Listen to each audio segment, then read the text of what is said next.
legacy. In Minot and Bismarck, ServPro is your partner in transformation. We don't just build back, we elevate every space. Great news! If you're looking for a new vehicle, Ryan Family Dealerships has the best selection we've had in years. You'll find fantastic offers from Nissan, Honda, Chevrolet, Buick, GMC, Cadillac, Chrysler, Dodge, Jeep, and Ram. Hold up! Ryan sells Chrysler, Dodge, Jeep, and Ram?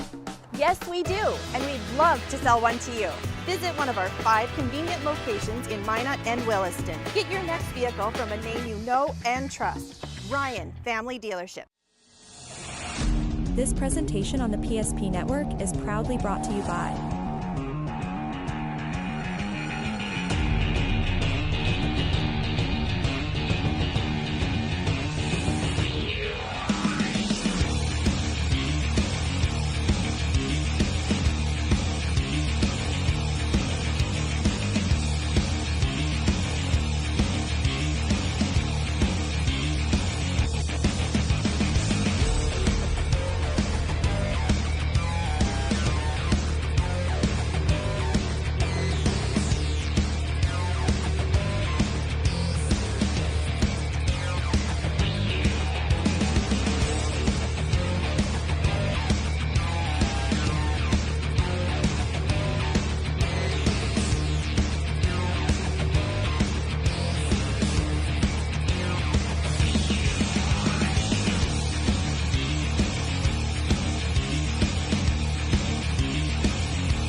Make sure to like and follow the PSP Network on all social media platforms and hit that subscribe button on YouTube. PSP Network. It's game day. That sinking feeling you get when this happens? That's oil change-anxiety. The anxiety of being without a car with a billion things to do. The fear of being overcharged. The stress of not knowing where to go or who to trust. But you never get those feelings at Valvoline Instant Oil Change, where you can watch us work right from your car, and we finish up in about 15 minutes. We changed your oil and did our 18-point safety check. Valvoline Instant Oil Change. Service you can see, experts you can trust.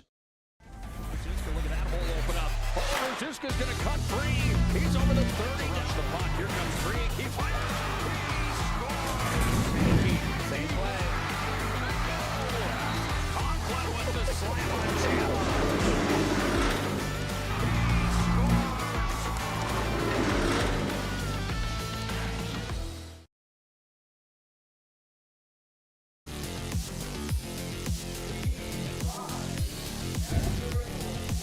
Last week, the new band in Division A football in North Dakota rocked Sentinels Stadium stage with a 35-7 win over Century JV. Today, they welcome in a team that had a week 1 that they kind of want to forget. Looking for a rebound effort are the Wahpeton Huskies at 0-1, who make the 5-hour-long bus ride up to Minot. And we are the early kickoff today in the state of North Dakota, but don't think this is any appetizer. We're getting dessert first. It's AA football on the PSP Network. And with that, welcome into the Valvoline Instant Oil Change pregame show alongside Corey McIver. I'm Owen Patterson on the call for today's matchup between the Huskies and the Sentinels. With timely services, it won't slow you down, and no appointment needed to stay in your car drive-through oil change service. It'll take about 15 minutes at any of their service centers in Minot and Bismarck. Also, find out more online at VIOC. Well, it looks like our Valvoline Instant Oil Change pregame show is running to the national anthem, so we'll take a quick break and come back when the Star Spangled Banner is complete.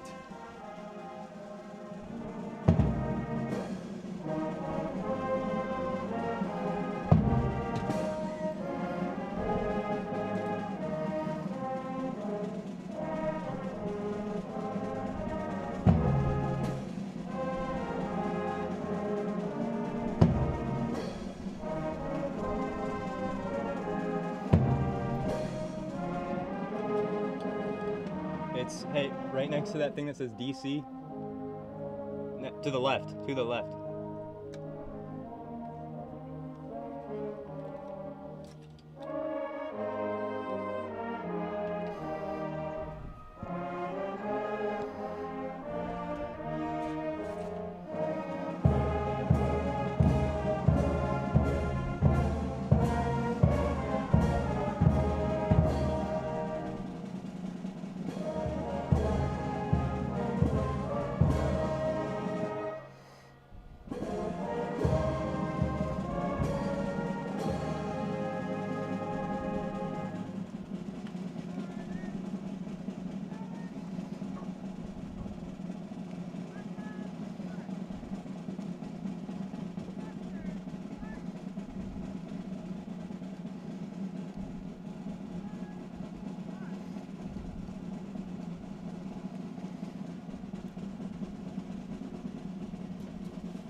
Nation's colors were presented by the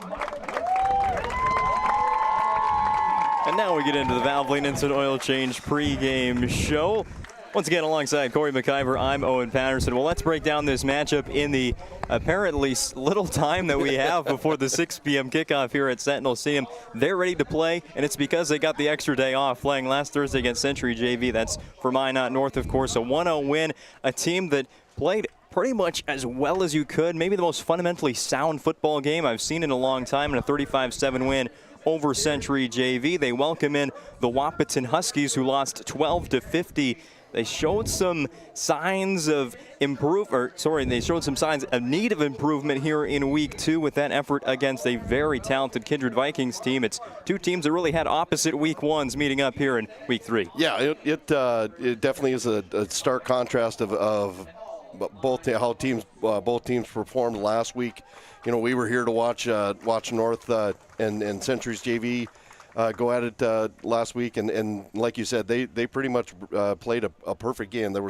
They had the one penalty on the opening drive of the game, and they were relatively clean the rest of the week rest of the game. And Wahpeton is coming off a subpar, probably a subpar performance, I think, if you ask the coaching staff and the players there, against a very good Kindred team, number 1 team in the state and defending state champions in 11A. So I mean, there's nothing to really balk at. I mean, it was a good team that they went up against, and I'm sure that's something that they were in their minds this past week in practice when they were preparing for Minot North and knowing of the long road trip that they were going to be coming up here. That, you know, that their big goal probably was to make sure that they have a better showing than what they showed last week in their hometown. So I mean, it's going to be a contrast. You know, Wahpeton is going to want to make sure that they correct a whole lot of mistakes that they possibly made last week, and the challenge for North is just kind of make sure that they continue the momentum that they had last week and not falter a little bit. But like we talked about before we went on the air, it's a whole new week, a whole new opponent, and you're just going to have to get out there and play the game. Let's break down how these teams can win today's game by looking at the Northern Plains Heating Air keys to the game with over 25 years of experience as your heating air experts and the factory authorized dealer for AeroSeal. There's no other choice to seal your heating and air game than with Northern Plains. Find them online at northern-plains.com. For Wahpeton, we've said it now a couple of times in our intro today, but a fresh start's going to be key for Wahpeton, a team that can be a big hit to your confidence, hosting a single A team and losing by 38 on your home field. Basically, all the offense was done with the JV in the game for Wahpeton, but now, first double A opponent, a time to, you know, it's still a tough task going this far to play a game against Minot North, a team that's still rather unknown to many. And for Minot North, it's simple. I talked to Coach Holman before the game, said, give me an offensive and a defensive key, and he said, run the ball. And that was pretty much it. They want to establish their physicality today. Yeah, it's like we said, like you see on the screen there, it is exactly that. And in Wahpeton, they want to put last week's game in the rearview mirror, and they're focused now on North, and they have been all week ready to go.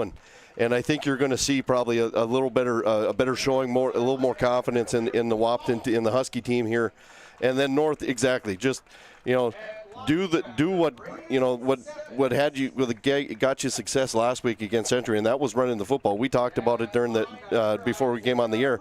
They threw the ball 9 times or attempted 9 passes last week. Granted, it was for over almost 100 over 100 yards passing. So they were effective when they needed to throw the football, but they know that they're going to win games by controlling the line of scrimmage and running the football. And they have a 3-headed monster here with their running back crew that they've got. Plus their quarterback can get out and scramble as well. So they're going to be a threat.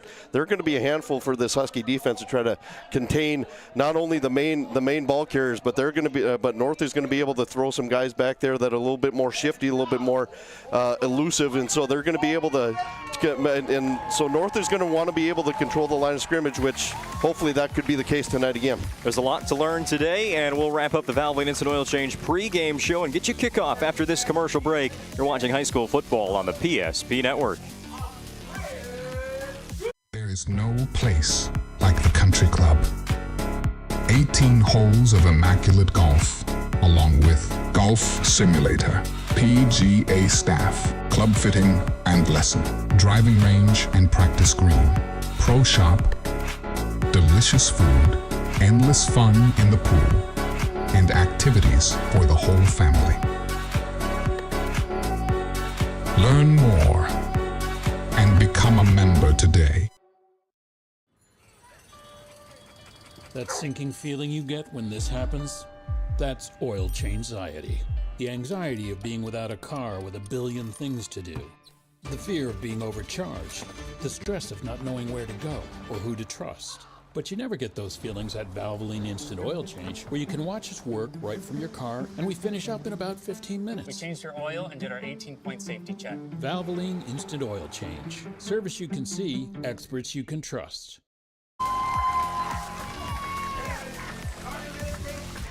Offensive starters for Minot North being announced right now at Sentinel Stadium on North Hill in Minot, North Dakota. The Sentinels won the toss, they defer. They'll be kicking to Wahpeton to get things going. This is a Huskies offense that likes to spread the field. They like to throw the ball, and we'll break down that more. But here's a look statewide at Double-A at the moment, at least how things stand according to the voters in the North Dakota Associated Press Sports Writers and Sportscasters Association. You've got Red River number 1. They've had 2 really good showings this season, especially last week against St. Mary's. Jamestown is the best out of the West so far, and there's no other team from the West Division currently in the top 5. But you look at receiving votes. Yep.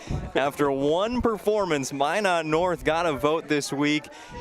That just adds to the confidence. This is a confidence bunch led by Jacob Holman. Yeah, that definitely is a sign of respect for those voters that, after one game, the amount of notification that Minot North has got to receive a vote in the polls is something. So don't be surprised here if they come out and have another good showing here tonight.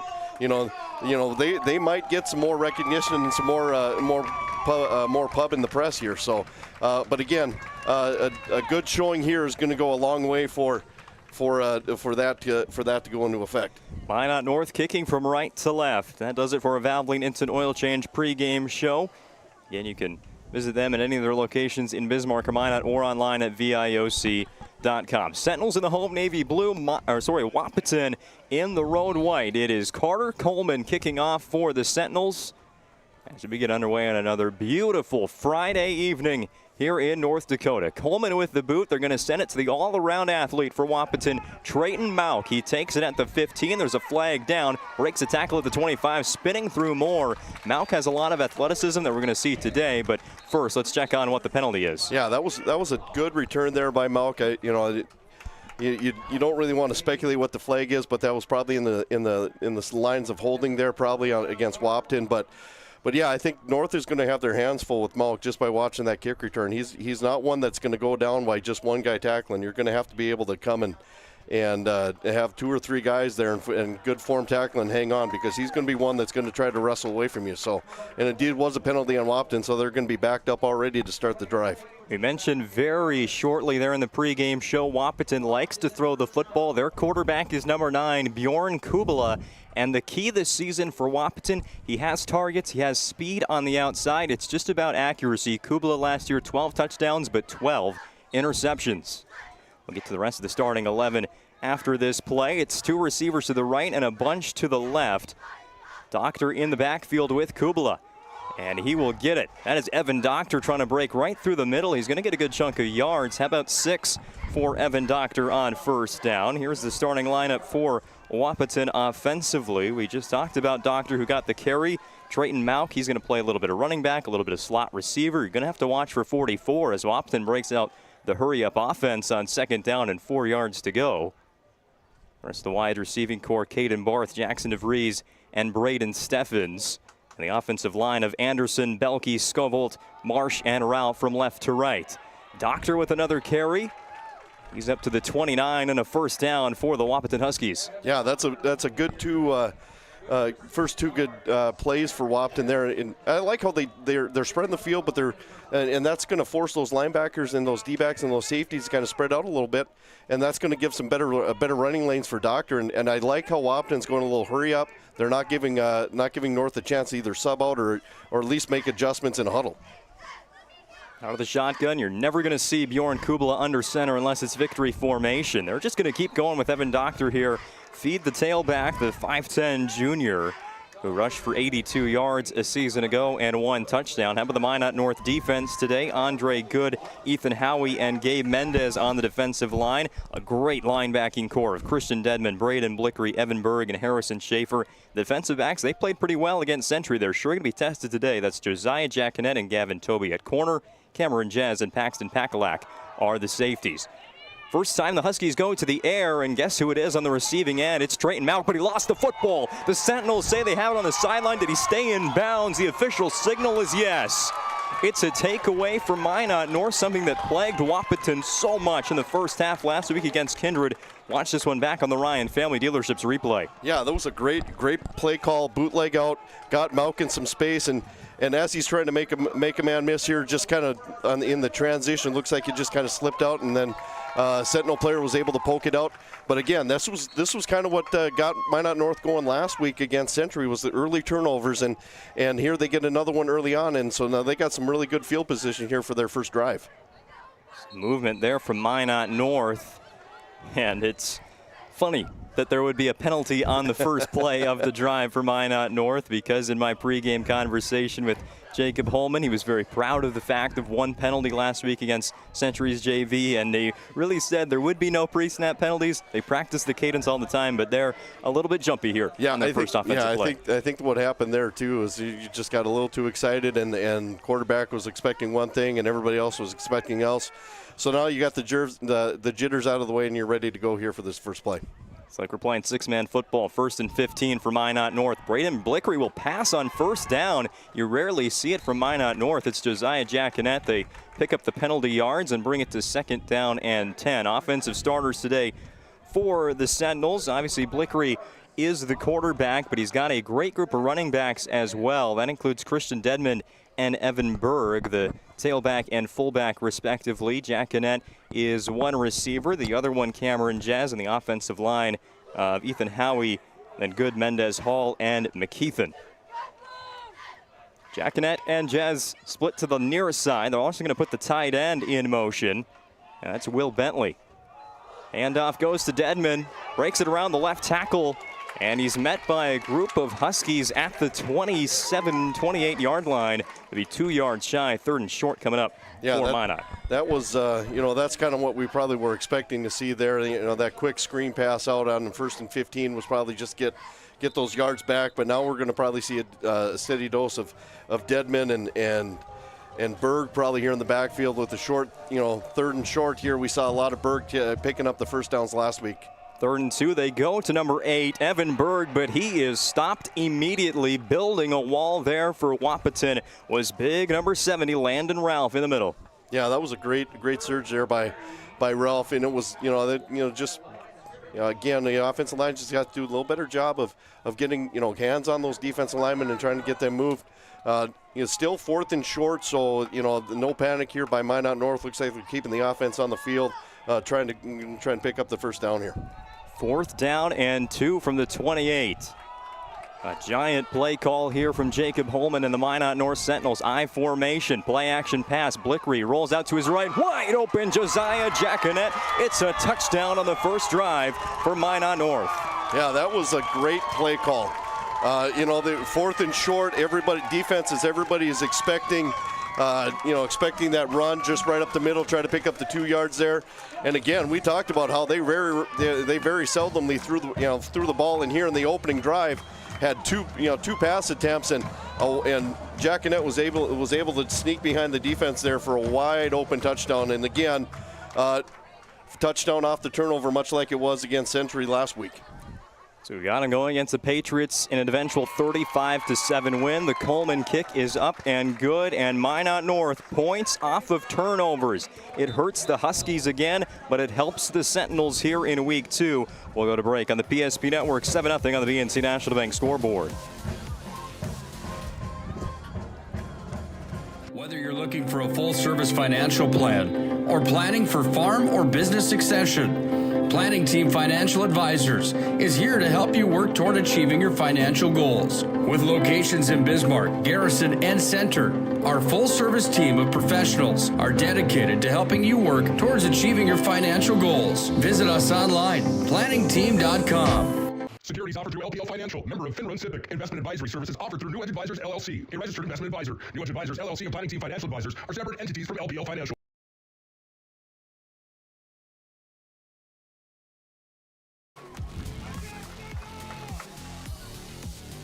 Blickery to Jackinet for the first touchdown of tonight's game.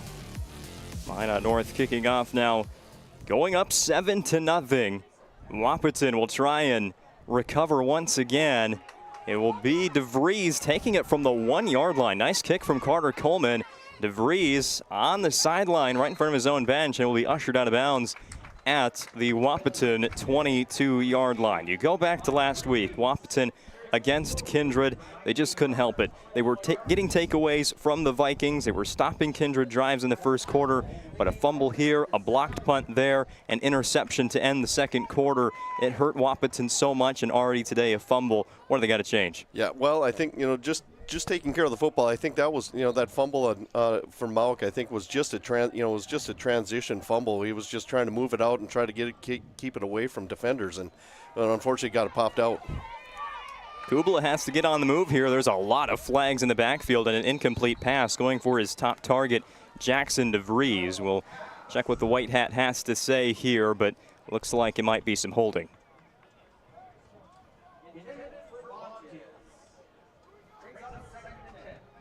Yeah, you take a look at that play now. That Wahpeton's probably in their mind, that as many times as they were, had some mental mistakes and miscues last week, to have an opening drive like that end up in a turnover and a fumble is something that they didn't want. They were hoping that wasn't going to happen, and so now the big thing here in this drive, and unfortunately it's not starting out very well for them.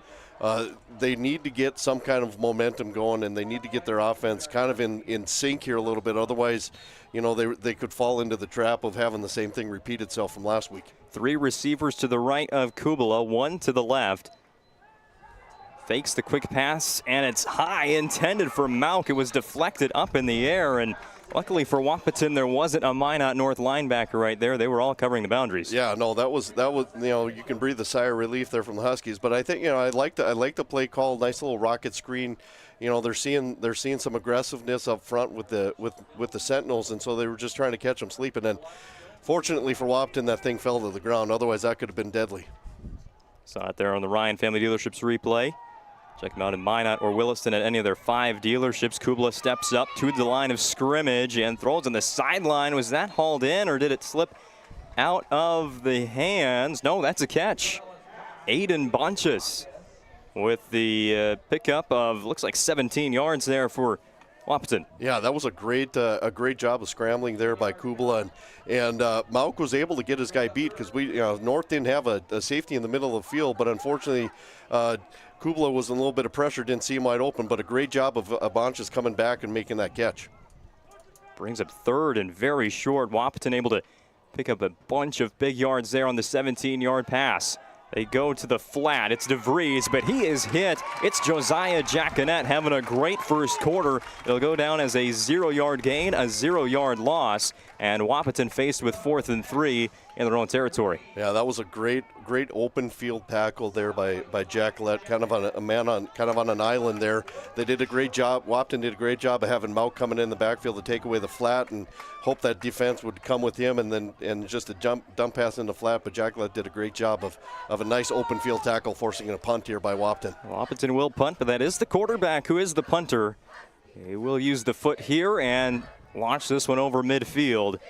And a fair catch signaled by Gavin Toby at the 38-yard line. Minot North on their first drive. They took over the ball in Wahpeton territory. They had a false start, but got the jitters out of the way and converted a 4th down and 3, which ended up being a 28-yard touchdown pass from Braden Blickery to Josiah Jacquinette. And we go back to last week's performance against Century. They just know when to throw the football. The stat line for Blickery, 4 for 9, 155 yards and a touchdown. That's 18 yards per attempt, and he keeps up that average already in the first quarter today.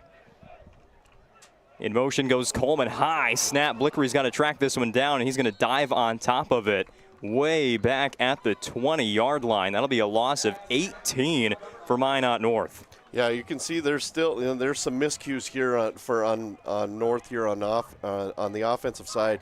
Again, you can't really duplicate what you do the prior week. So I think there's there's probably still some jitters there. Just a bad snap. The snap get away from the center there, but a great job of Blickery just running it down, not trying to pick it up and make something out of nothing, just falling on it and then just live to play another down. So Gabe Mendez, the junior center, shows some responsibility there. Said, my bad, guys. The next snap is a good one. Screen to Berg. He's got a lot of blockers in front. Berg will juke past one tackle, but is tripped up on the next. A gain of 8 yards to the 30 brings up 2nd down, and it looks like 18. Yeah, that was a good play call there. You're not going to get 2nd and long, extremely long. You're not going to get it all back unless you get fortunate enough to get a penalty. So a nice screen play. Still a ways to go here. So the goal, obviously get as many yards here you can on the 3rd down, and then if you do have to punt, you're forcing to flip the field here a little bit. But try to get a decent chunk here back on 3rd and 17. 4 receivers, 3 to the right, 1 to the left of Braden Blickery. He will throw deep downfield. Wide open is Deadman in the middle of traffic. There was nobody around him, but it's an incomplete pass. Watch what Blickery saw again on the Ryan Family Dealerships replay. Yeah, that was, that I don't know if that was just a blown coverage there on Wahpeton's standpoint, but yeah, you can't let a guy run scot-free right down the middle of the field. And I think if you ask both if you ask Blickery again, I'm sure he probably would like that throwback, because that could have been another 6 points there easily for Minot North. But don't be surprised if they don't come back to something like that again. First punt of the day for Carter Coleman of Minot North, and now is just going to roll out of bounds. It's a punt of 23 yards for Coleman. Gets across midfield to the 48. 1st down and 10. For the Huskies. Good time to remind you today's broadcast on the PSP Network is brought to you by Planet Pizza. There's no pizza like it. Try the Blue Buffalo or a plain cheese today at Planet Pizza. Their phone number is 701-852-1700. Serving the Magic City for over 25 years. It's Planet Pizza. And if you started your Friday football viewing a little early today with our 6 p.m. start, there's a lot of great football to get to later on tonight on the PSP Network. We'll have more on that very shortly as the other games across the state kick off in about 45 minutes. 1st down handoff for Wahpeton. It goes to Evan Doctor.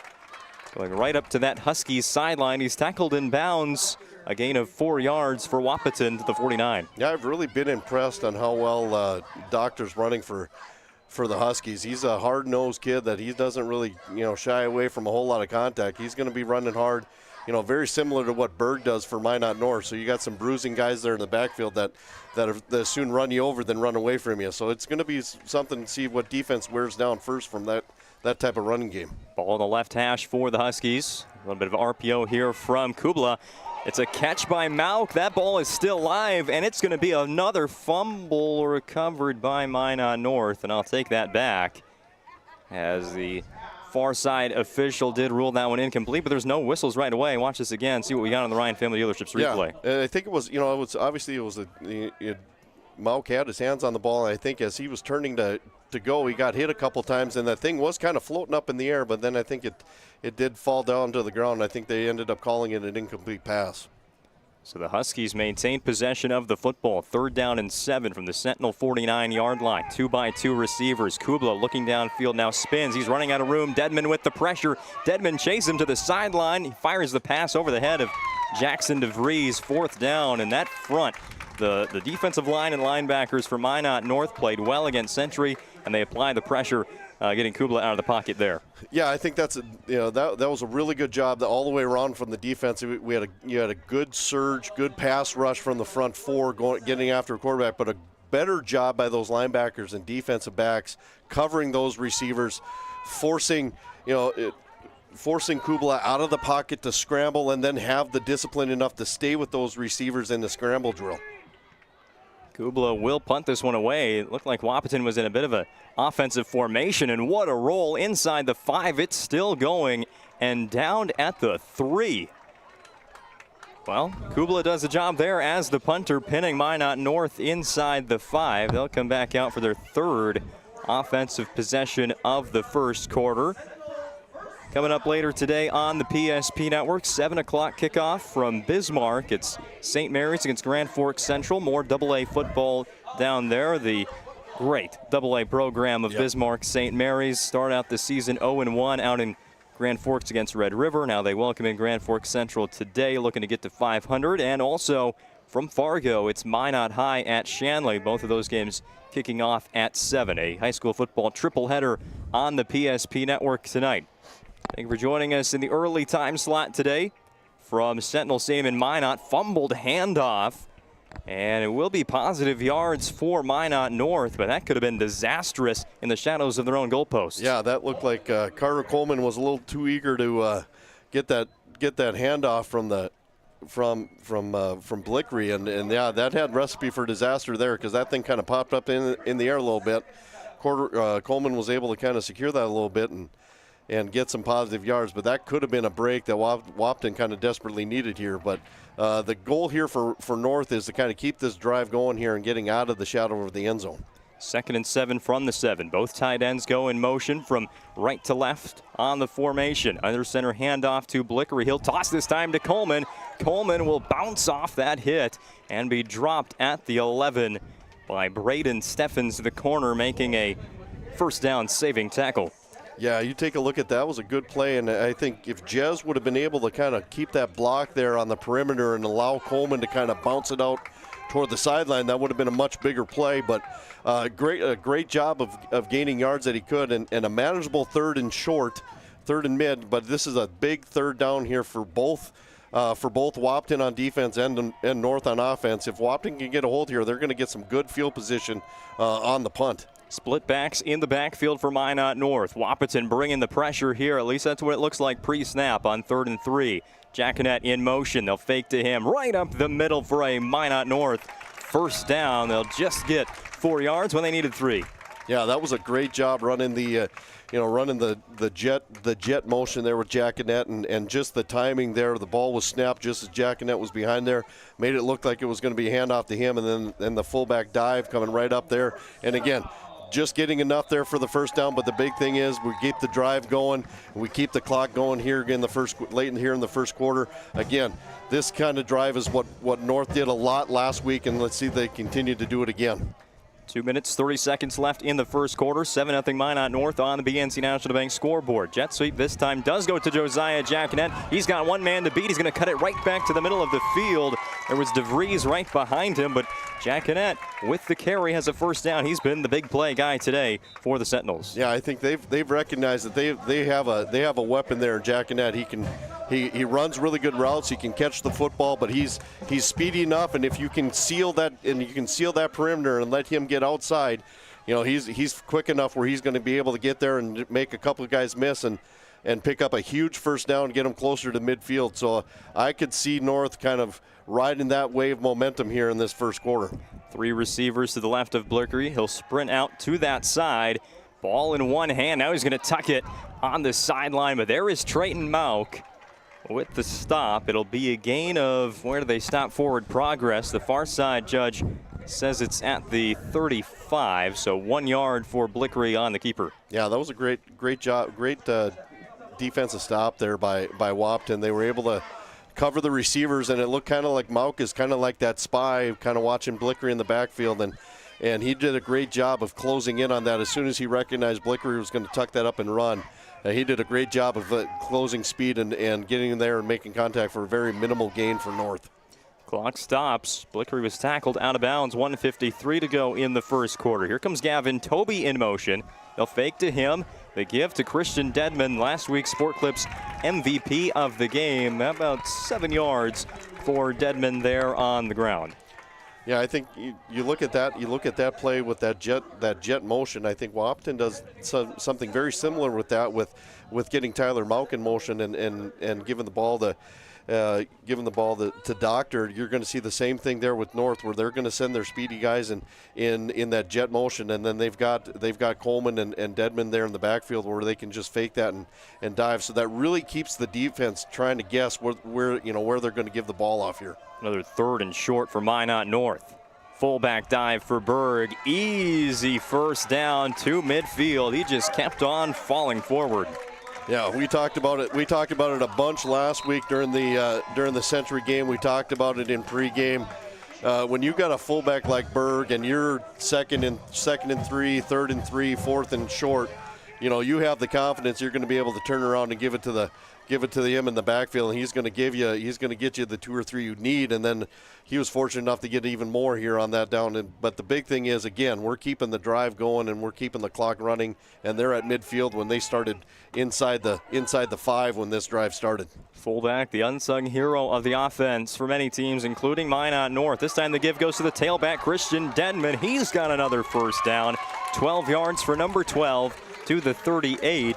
The clock will start once they set the chain, so there's 32 seconds remaining. Sentinels, they want to run a play here before the first quarter ends. Yeah, I think they're riding this momentum. They could very easily just sit in the huddle here and let the clock run out, because the game clock and play clock, there's enough time in between. But if I'm North here, I want to get one more play in here before we flip sides here at the end of the quarter. They take Dedmond and Berg off the field. Looks like it might be a passing down here for Minot North, trying to take one more shot before we get to the second quarter. It is play action. Blickery rolls out to his left, twists the hips, wide open. That's a diving catch. No, they say he dropped it on the sideline. Cameron Jez nearly made our Serve Pro move of the game a whole lot easier to pick. Yeah, that was a great, anytime you got a right-handed quarterback that's going to roll to the left, being able to flip those hips around and getting set and get a good throw off. That's exactly what Blickery did, and give Jez a lot of credit. He went after that. He really wanted to get that catch for his quarterback, and he laid out, and he was kind of a little winded there. I don't know if he landed on the football or what, but he was a little banged up there when he got off. But I think he was more disappointed he didn't come down with the catch more than anything. Clock stops with 2 seconds, so Minot North will get 2 plays here after picking up the first down before we wrap up quarter number 1. Coleman comes in motion across the formation. Quarterback dive for Braden Blickery. He's wrapped up about at the 32, but he falls forward inside the 30-yard line to the 29. It's going to be just short of the line to gain. Might even get a measurement before this first quarter goes to break. It looks like it will be 3rd down for Minot North when we come back. What a start for the Sentinels. They force the turnover, pick up the touchdown, and they're driving again. Back with more on the PSP Network. Many of our clients come to us already accomplished in their lives and on the right track. However, whether it's in response to a life-changing event or you are nearing retirement, you can sleep well knowing that together we have planned for both life's opportunities and challenges. And no matter what happens, we are here to help guide you.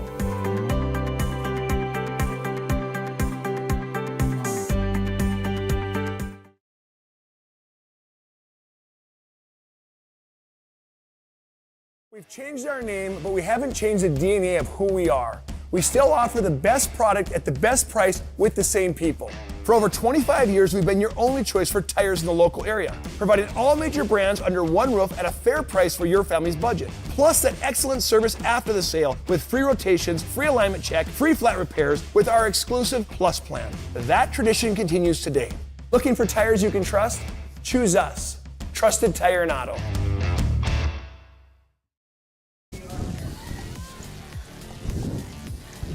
Second quarter on the PSP Network getting started. Minot North with possession of the football. A drive that started at the 3-yard line following a Wahpeton punt.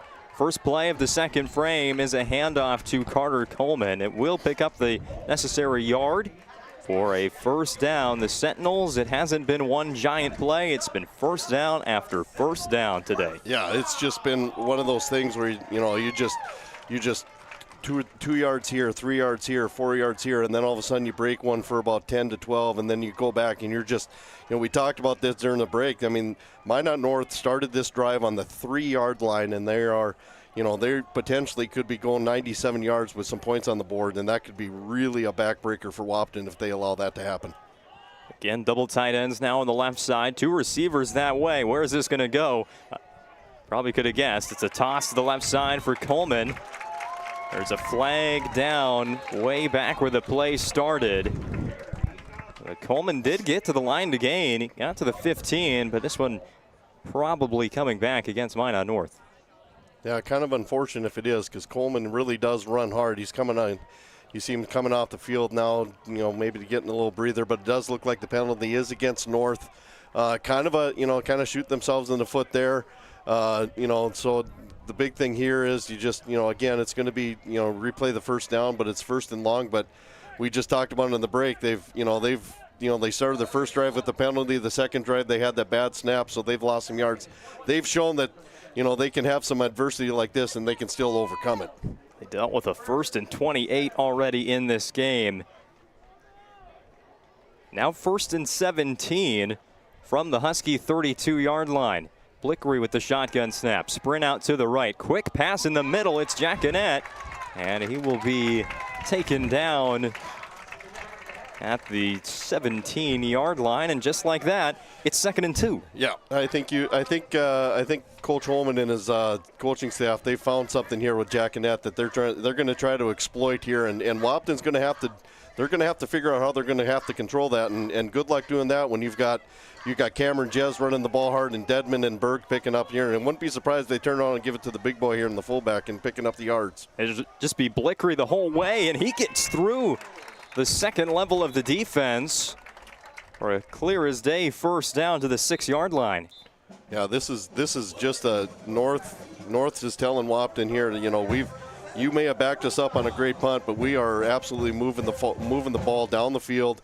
We're not doing anything cute. We're not doing anything fancy. We're just running straight forward, and we're throwing the ball when we want to, and you just have to do a much better job of trying to stop it. And unfortunately, right now, Wahpeton is not doing a very good job doing that. 1st and goal to go for the Minot North Sentinels. I formation. It'll be Blickery again on the keeper. Tries to redirect to the right side, and will actually get to about the 1.5.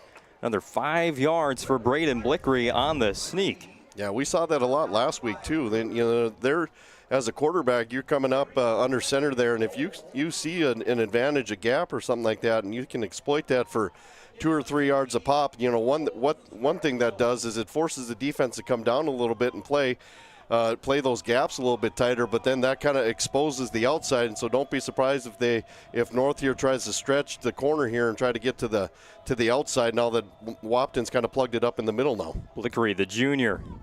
He'll give it this time to Dedman, and that is 6 points for the Minot North Sentinels, 97 yards, and it ends with a touchdown. Yeah, that was a great job of coming off that jet sweep fake and just kind of a counter play coming with Dedman coming underneath. And when you've got 1st and goal from the 2 and the 1, and you've got your big running back there that's going to run people over, that's going to be a hard job to try to stop that happening. So great job on North, and one heck of a drive there to cap off some points here.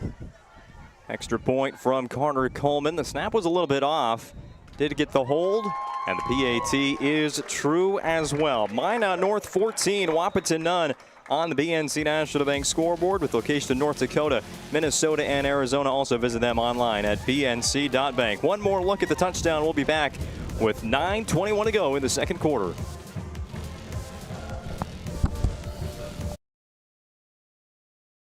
Our stylists are trained to understand the nuances of cutting men's hair.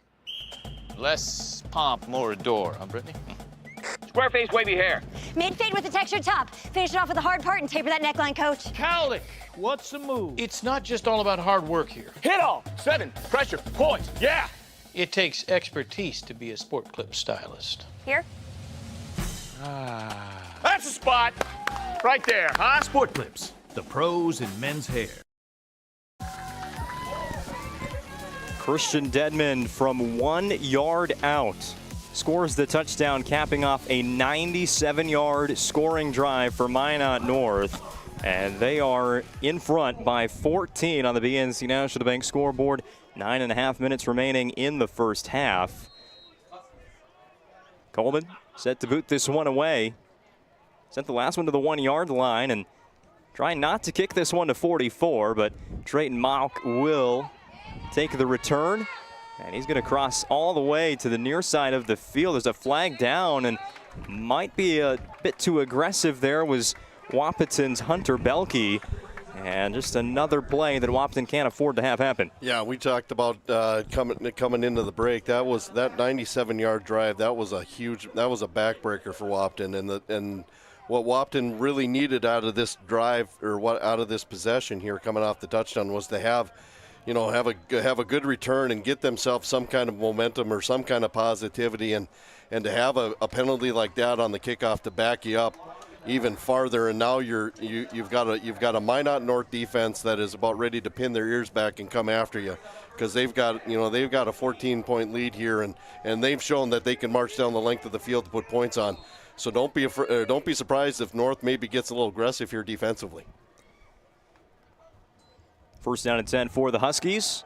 It'll be a give to Malk, and there he goes, slips through a tackle. Now it's a foot race down the sideline. Malk to the 30. The one last diving effort from Blickery will fall up short. It is a touchdown of 84 yards for Trayton Malk.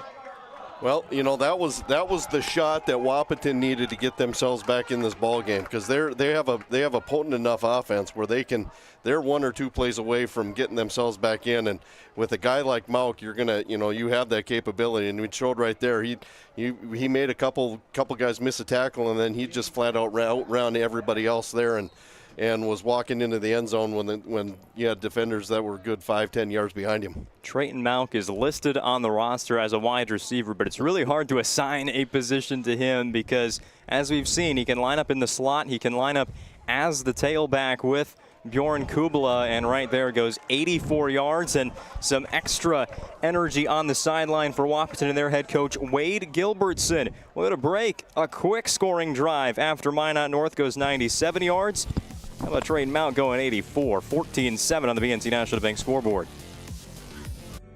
Meet Gary. Gary is an ordinary guy, but right now Gary has car trouble. Gary doesn't know about magic towing. Don't be like Gary. Remember the name and the number. It's Magic Towing. We are here to help 24/7. Magic Towing in Western North Dakota. Don't be like Gary. Remember the name and the number. It's Magic Towing.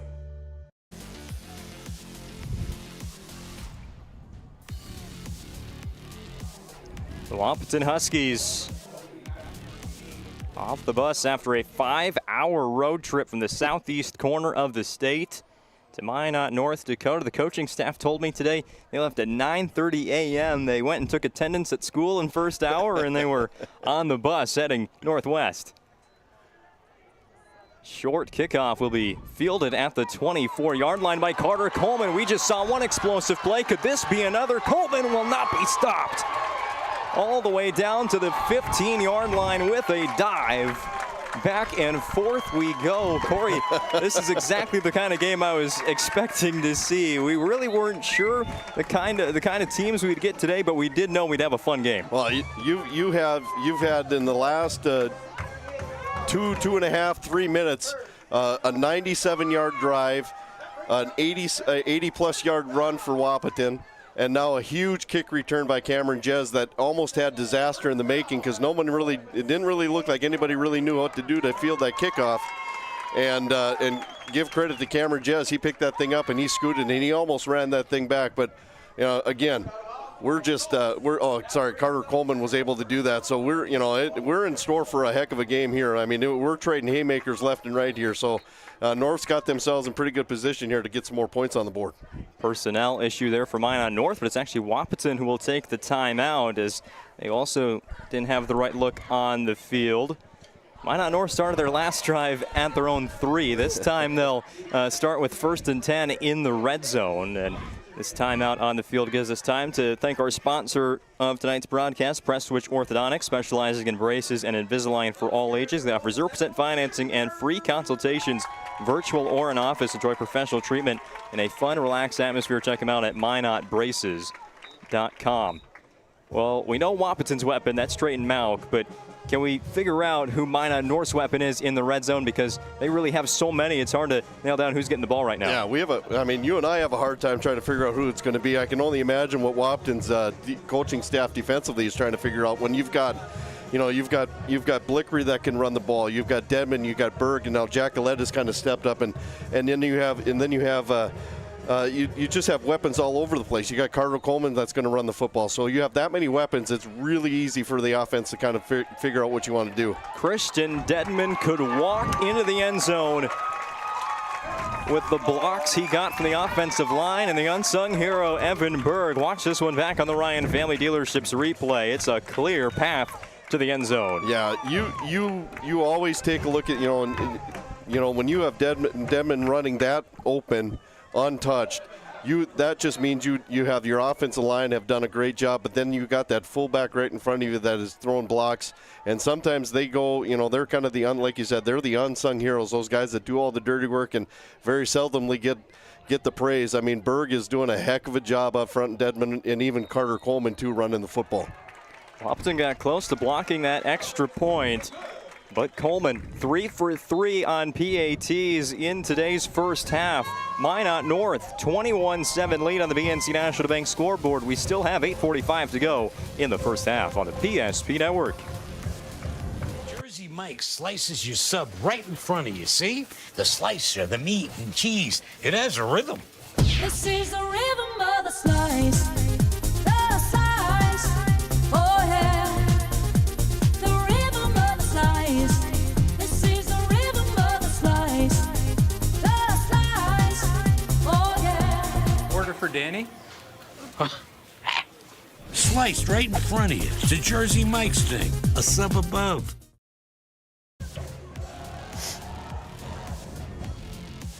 The Ryan Family Dealerships replay has been already full in this first half. We have had exciting plays up and down the field for both sides, and still with 8 minutes and 46 seconds to go in the second quarter, it's 21-7 Sentinels on the BNC National Bank scoreboard. A shorter kick this time, but it goes to Jackson DeVries. He's going to just fall on that football at the 14-yard line. That's live the whole way. You got to remember that. That is not a punt. So DeVries with really no option to run. He'll just give Wahpeton 1st and 10 with no return. Yeah, that was a great kickoff there by Carter Coleman. They know who not to kick the ball to, and they want to try to keep the ball out of Malk's hands as much as possible, especially on the kickoff. So a shorter kick away from him, is going to be probably the best thing. But we talked about it here during the break. I think if you're a Huskies coach here, you're going to try to get the ball into 44's hands as much as possible here from here on out. Well, Malk is still the running back. Last time he touched it, it was an 84-yard touchdown. They'll fake it to him. Kubala will throw. There's a wide open man. It's Jackson DeVries, but he lost it. That was easily 6 more points for the Huskies, but it fell right through the basket of Jackson DeVries. Yeah, I don't think you could have. Obviously, you couldn't have asked for a more wide open situation, and DeVries is probably feels the worst of anybody. That was as far as the throw. Kubala, I don't think could have thrown that any better than that. And just to have it slip through your receiver's hands where it could have easily been another touchdown. I mean, that's something they got to come back with. But don't be surprised if they start air. I mean, obviously they're going to be able to air this thing out as much as they can. DeVries goes in motion after the drop. Lines up off tackle. They give to Mauk. Trayton Mauk just keeps fighting. 8 yards for the slot back, wide receiver, running back, everything. He's a 3-sport athlete at Wahpeton. He's an all-region basketball player, a state qualifier in track and field. You know you're an athlete when you state qualify in the 300 hurdles and the long jump. Yeah, I mean he's one of those kind of athletes that comes along every once in a while, and you just kind of appreciate the time he has with your programs, and he's just made those through programs a whole lot better. And again, he's going to get a steady dose of Mauk here from here on out. Kubla will throw again. Being chased towards the sideline, high throw, and going up to try and maybe pick that one off, but just didn't have enough on the vertical was Paxton Pakalak. Yeah, that was a dangerous throw there by Kubla, but I think if Pakalak would have, instead of being aggressive and coming up on that, if he would have just sat back and waited for that, that probably would have fell right into his arms. But very fortunate there for the Huskies and Kubla that thing fell incomplete. Does bring up a 4th down for Wahpeton. 4th and 2, and they're going to punt this one away. And this is a drive where you circle it right now for our planning team financial advisors, Shots Crossroads postgame show. The what-if drive for Wahpeton if they do, in fact, punt this ball away. Kubla will send this to Griffin Toby, who has to retreat, and will let it roll. Another good punt from Bjorn Kubla. Pins Minot North at their own 22, but that's 19 yards of better field position than what they had 2 drives ago. Yeah, that was a great punt by Kubla. That the 2 punts that he's had that he's been able to boom and get a nice bounce and roll, has been able to pin North offense back, and so that's a bright spot there if you're Wahpeton and you're looking at it. But like you said, yeah, that is probably the biggest what if drive there, because DeVries catches that ball in stride and scores a touchdown. We're back to a 7-point game. Now it's really important here for Wahpeton to kind of put kind of shut the door here on the offensive drive and get the ball back and get some momentum here for themselves. There's a flag before the snap. Might have been some flinching there from Minot North because Trayton Mauk was coming like a heat-seeking missile from the safety spot to blitz. Yeah, you got a guy like him. He's, all eyes are going to be on him, and when he comes charging up like that, if you don't flinch, then he's going to be running right by you. So you do kind of try to anticipate it a little bit, and once again, Minot finds themselves behind the sticks here a little bit, but they've shown that they can get those yards back and then some. So I don't think there's a whole lot of worry right now as far as the offense is concerned. It is quite remarkable how often Minot North is playing from behind the sticks in this first half, as it's 1st and 15, but they've managed the whole way through. It'll be a run play on 1st down. It'll gain the 5 yards right back like it never even happened. 2nd down and 10, Evan Berg with the run. Yeah, you had a nice strong run there by Berg. Just get back those 5 yards. But like you said, I think, if you probably were asked Coach Holman, tomorrow or later on tonight after the game, I'm sure he's probably happy that they've been able to have, overcome the adversity of being behind the sticks so often. But again, that's something that is, it's kind of between the ears as far as putting yourself in that situation. So, again, we didn't see that a lot last week, so we're seeing it this week. But I like how they've been able to recoup after all those losses like that. Formation says pass, and it will be. Blickery scoots outside of the pocket. Another throw that needs a dive to get it. And it's Cameron Jez. He's like, just throw it at my chest this time. That's 2 incomplete passes. When you roll out like that, and you got a decent sized receiver in Jez, standing 6'3", throw that thing up there. So let him kind of use his height there a little bit, and I think that's something that maybe Blickery's trying to do. But when you're on the run again, you're kind of rolling and you're not getting yourself set, and you're just kind of throwing it on the run. You might have a tendency of throwing it a little lower than you probably want. But yeah, Cameron Jez is a nice tall target. You want to kind of use that height to the advantage and kind of throw it up there where he can get to it. 3rd down and 10. 6 minutes, 47 seconds to go in the second quarter. Quick pump fake, and it's Jacquenet again, but the throw was short, and Jacquenet definitely knew there was a defensive back about to hit him. Yeah, I think that was. It almost looked like that probably wasn't the design. It almost looked like they were ready to throw a rocket screen, and Blickery at the last minute kind of recognized that and saw that Jacquenet was able to kind of leak out there. But yeah, there was a safety coming hard there, and Jacquenet maybe heard some footsteps and maybe got a couple of those, got some alligator arms there. Wasn't really wanting to reach out on that, but a great stop here by Wahpeton. That's the stop that they needed here to get the ball back, and they're going to have a decent field position. A 3 and out, but a block punt. Trayton Mauk. That's all that really needs to be said. Wahpeton had a blocked punt go for a kindred touchdown last week. They returned the favor against Minot North, and it's their playmaker not only on the offensive and defensive side, not only in the kick return game, but on punt defense. Trayton Mauk just right through that middle line there, and he will scoop and score for a punt 6. Yeah, unfortunately for North, they didn't do a really good job of kind of protecting that middle, allowing that punt, the punter to kind of roll out there a little bit.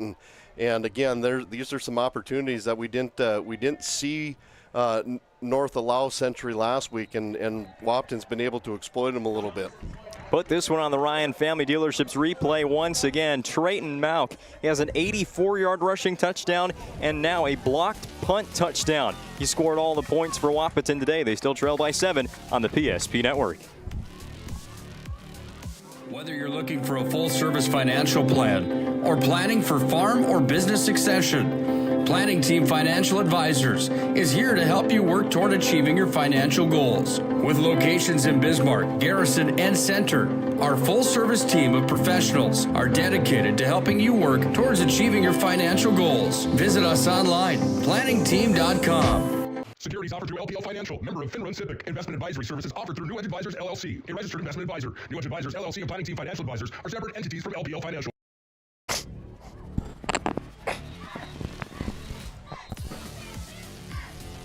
Well, Trayton Mauk is just willing the Wahpeton Huskies back into this matchup.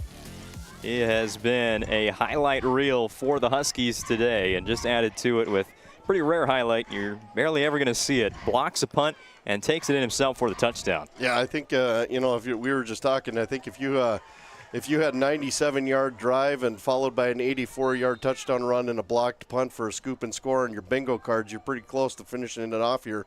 All we need now is maybe a kickoff return for a touchdown. That wouldn't be too bad to see. Safety is always a good one. Oh, do we have it there? No, the ball's always dead once it goes into the end zone, even though it did touch Gavin Toby's arm, at least it looked like from here. Once the ball goes into the end zone at all, that's a touchback here in high school football. So Minot North, the defense never even had to go onto the field.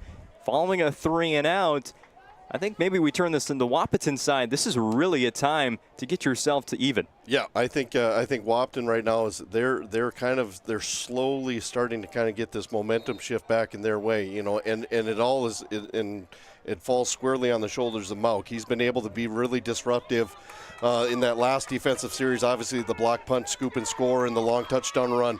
They're gonna have to look to him to try to will themselves back into this ball game, which they've already done. Handoff again up the middle. It'll be 3 yards on the ground for the Sentinels. And obviously we saw on the last drive the 3 and out for Minot North. They kind of went away from the run, having to pick up a 3rd and 10 there. Do you think they've got a little bit too far away from the run game here in the first half? I think they saw some things offensively when they were throwing the ball there early, but I think now that things have kind of settled down here a little bit, I think it wouldn't hurt them to maybe try to get back into the run. Kind of what got them the victory last week and kind of what got them going here early. But a steady dose of running here, and of course now they're going to be throwing the football.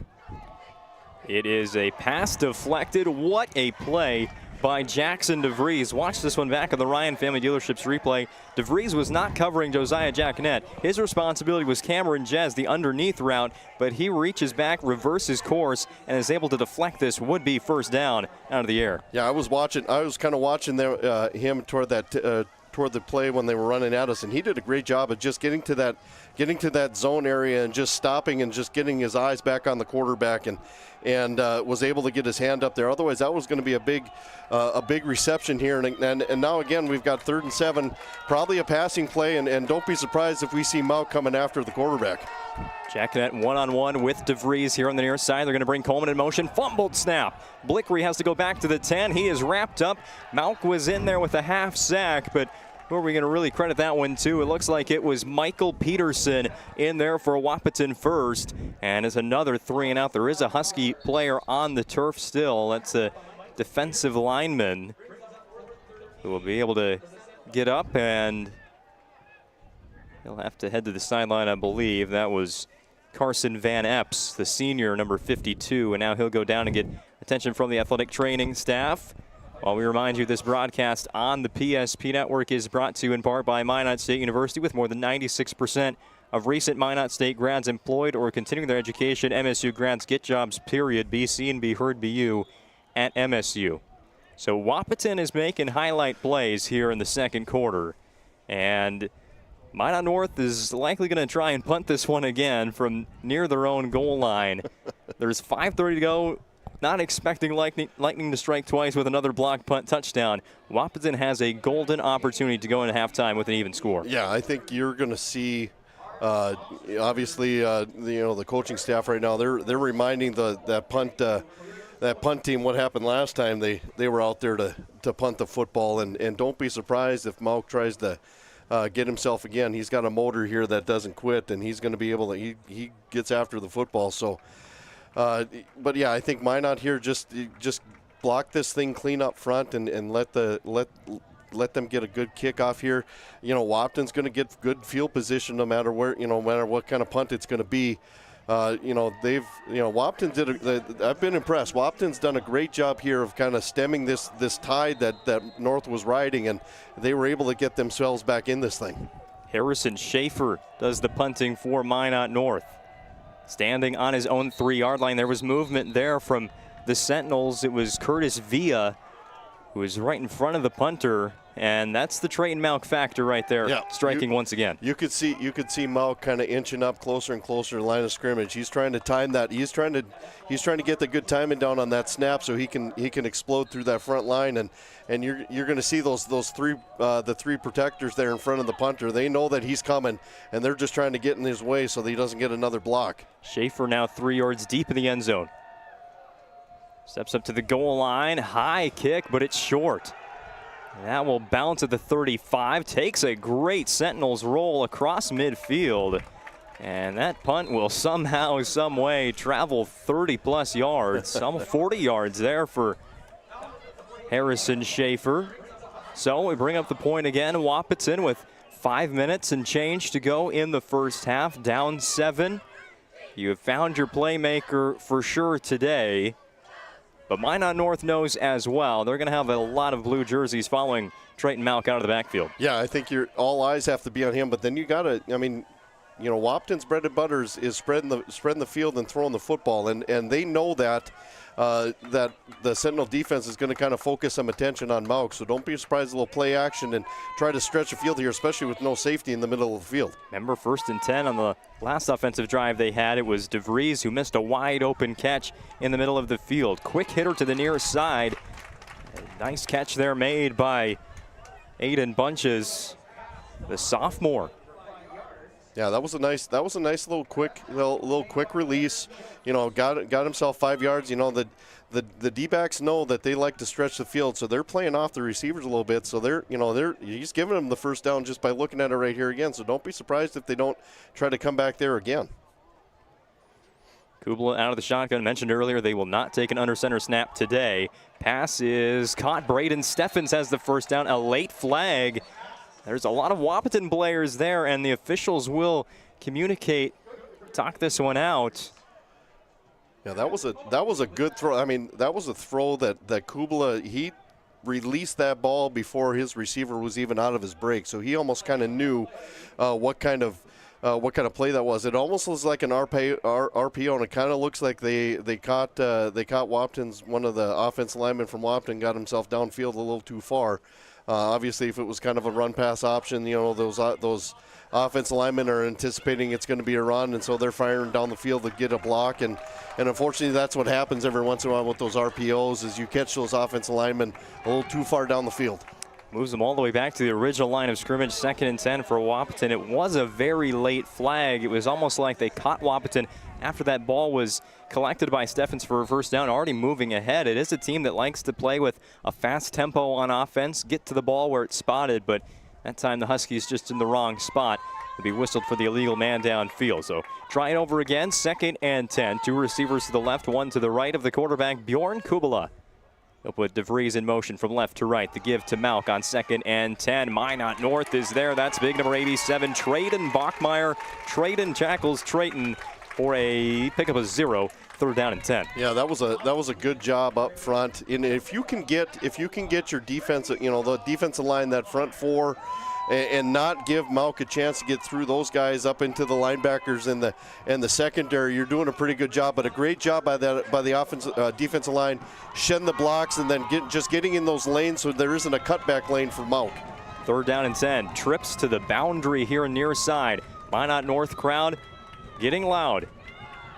A late first half stop, much needed here for the home team. There's a lot of contact, and I don't know how there's the flag finally from the far side. I'm surprised it had to come from that official, as that one seemed blatantly obvious. Yeah, that was kind of unfortunate. I mean, that was a great job of Malk kind of with the little shiftiness there, and unfortunately, as a defensive player, you almost sometimes have no choice but just kind of get out and almost like you'd rather take the penalty than give up what potentially could have been a really bigger play. Almost tackled Trayton Malk before that ball arrived. We'll get the official signal here after 3rd and 10. And the differentiation there of penalty yardage and how it's assessed between pass interference and holding. So it will give Wahpeton the automatic 1st down. Moves them across midfield to the Sentinel 42. Ball still spotted on the left hash. So 2 receivers to the left side. Tight end right. Kubala evaluates the defense. There's 5 linemen for Minot North matching up 1v1 against the O-line. Kubala takes a deep shot. It's DeVries again. This time a bit of a tougher catch to make, and it is dropped. Yeah, I mean, you take a look at DeVries, did have his hands on the ball. It was a good throw. If Kubala maybe had the chance to throw that a little sooner, DeVries was running again right down the seam, wide open. They had 2 guys running down the seams, and 1 defender had to try to figure out which one to cover. But if Kubala could have got rid of that ball a little quicker, DeVries would have been able to catch. But that was still a heck of an attempt by DeVries to come down with that ball. 2nd and 10. Malk with the carry. Going to string this one all the way outside the right tackle spot.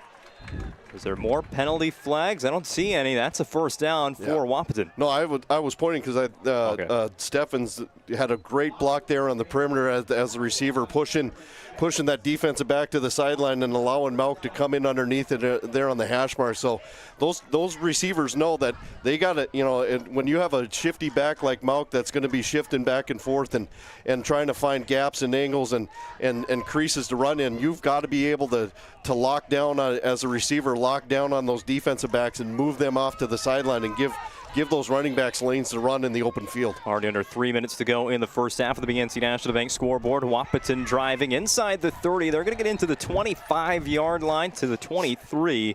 A gain of 8 on the pass play to Steffens. This is the BNC National Bank scoreboard. Your life is busy. That's why they'll make managing your money easy. With locations in North Dakota and Arizona. Also visit them online at bnc.bank. Coming up next, we'll have the Magic Towing halftime report. Call now 701-509-4011. We won't really have many out of town scores to update you on. There is one happening right now in Bismarck, a 6:30 start, but everybody else kicking off in just about 2 minutes at the top of the hour throughout the Peace Garden State. Trayton Malk, 1st down carry. Will get Wahpeton into the red zone. This is one of the longest sustained drives for the Huskies today. Their 1 touchdown drive was 1 play, 84 yards, courtesy of Trayton Malk, but this time methodically going At the moment, they need 52 yards for a touchdown. Yeah, this was I think this was the kind of driver. This was what I think Wahpeton was maybe hoping the game would have started out with, considering what they went through last week against Kindred. So this is the kind of drive I think that builds confidence for Wahpeton, and if they're able to get into the end zone here, that's really going to be a feather in the cap on this drive. And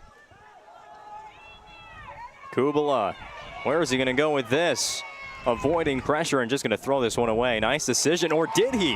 That did not get out of bounds, at least far enough. Gavin Toby, who had the interception last week against Century, made the catch, but it was out of bounds. Yeah, he was. Kubala does a great job back there in the pocket. He's scrambling. So if you're a defensive lineman, you have to be disciplined enough to kind of just stay your ground, and hopefully you can force him into some help. But Kubala does a great job of scrambling and keeping drives going, and his receivers do a great job of breaking off their routes and then coming back to him as well.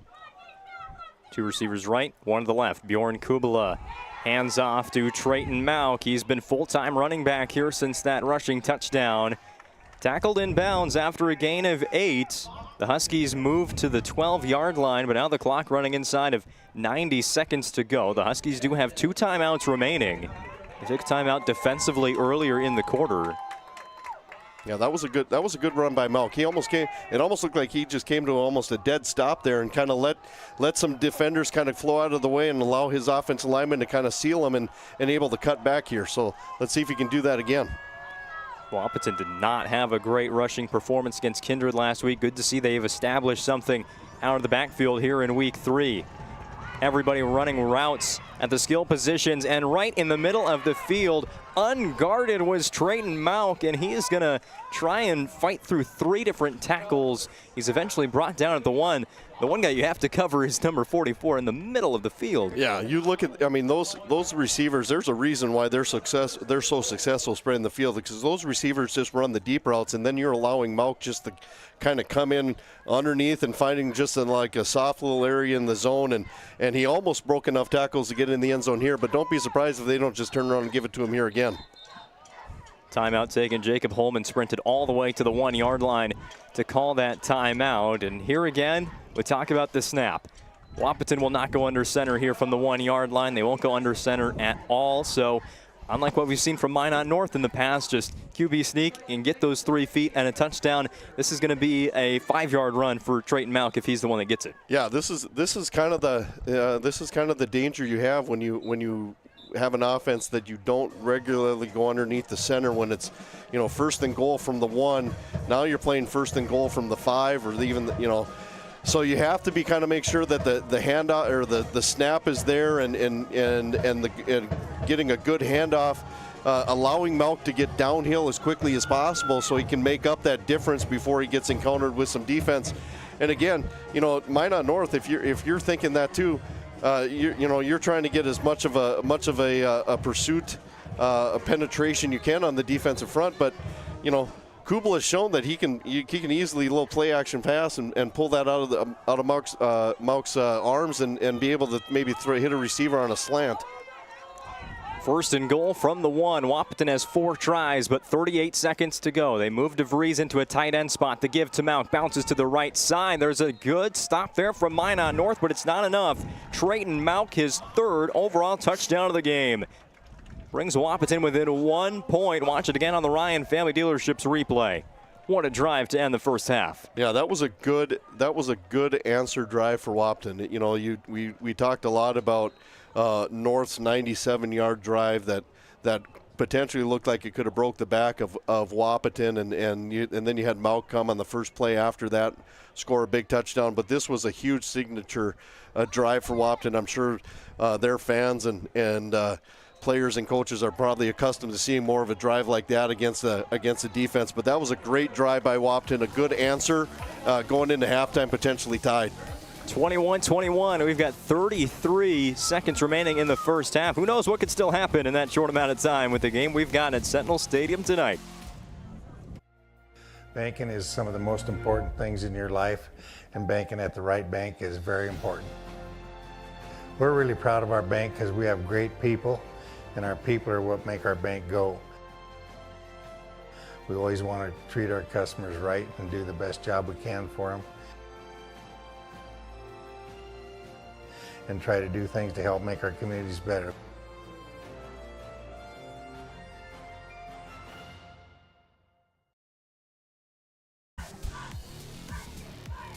Back with AA football on the PSP Network.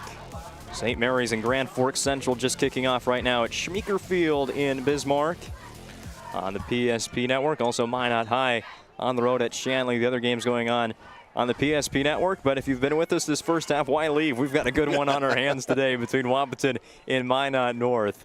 21 apiece. Pakalak will catch this return at the 2-yard line. Almost fell into the end zone, and now will bring it out to the 20-yard line. An 18-yard return for the backup quarterback and safety, Paxton Pakalak. So 80 yards to go for Minot North. You have 28 seconds left, and, well, there's always a chance you can pull off a scoring drive the way this game is going. Yeah, exactly. I mean, who do we to try to predict what's going on? We've seen in the span of 2.5 minutes about 21 points being put on the board. So, don't be surprised if maybe North maybe takes a shot here off this first couple, this first drive or something. If not, just kind of go into halftime with the tie and go from there.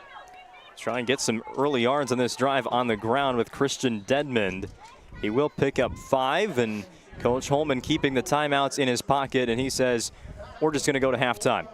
Minot North will get the second half kickoff when we begin the third quarter, but before then, we'll have the Magic Towing halftime report breaking down a wild first half of football between Wahpeton and Minot North. There's the final second ticking off the BNC National Bank scoreboard, and we will go to break. The teams will as well. 21-21 on the BNC National Bank scoreboard. Stick around on the PSP Network. Magic Towing halftime report is next. This presentation on the PSP Network is proudly brought to you by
Make sure to like and follow the PSP Network on all social media platforms and hit that subscribe button on YouTube. PSP Network. It's game day. When facing disaster, it's not just the things we lose, but the memories. But there's hope. ServPro, with decades of experience in Minot and Bismarck, is always ready. Our certified professionals don't just restore homes, they rebuild lives. Because to us, you're not just a client, you're family.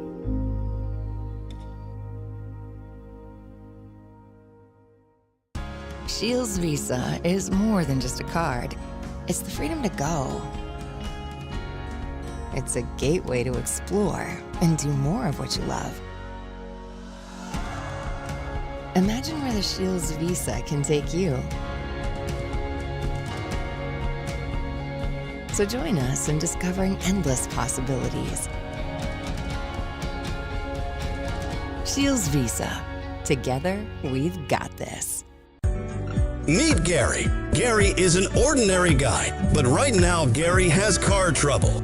Gary doesn't know about Magic Towing. Don't be like Gary. Remember the name and the number.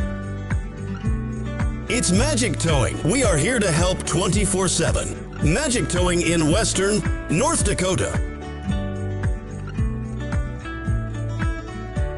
Don't be like Gary. Remember the name and the number. It's Magic Towing.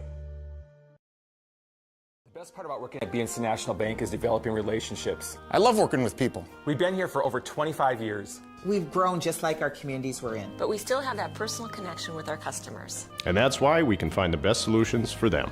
It feels great seeing projects around the community and knowing we're a small part of making that happen. We're helping people buy their first homes. Plan for the future. From startups to big business. We're part of the community. And we're proud of it. Yours truly, BNC.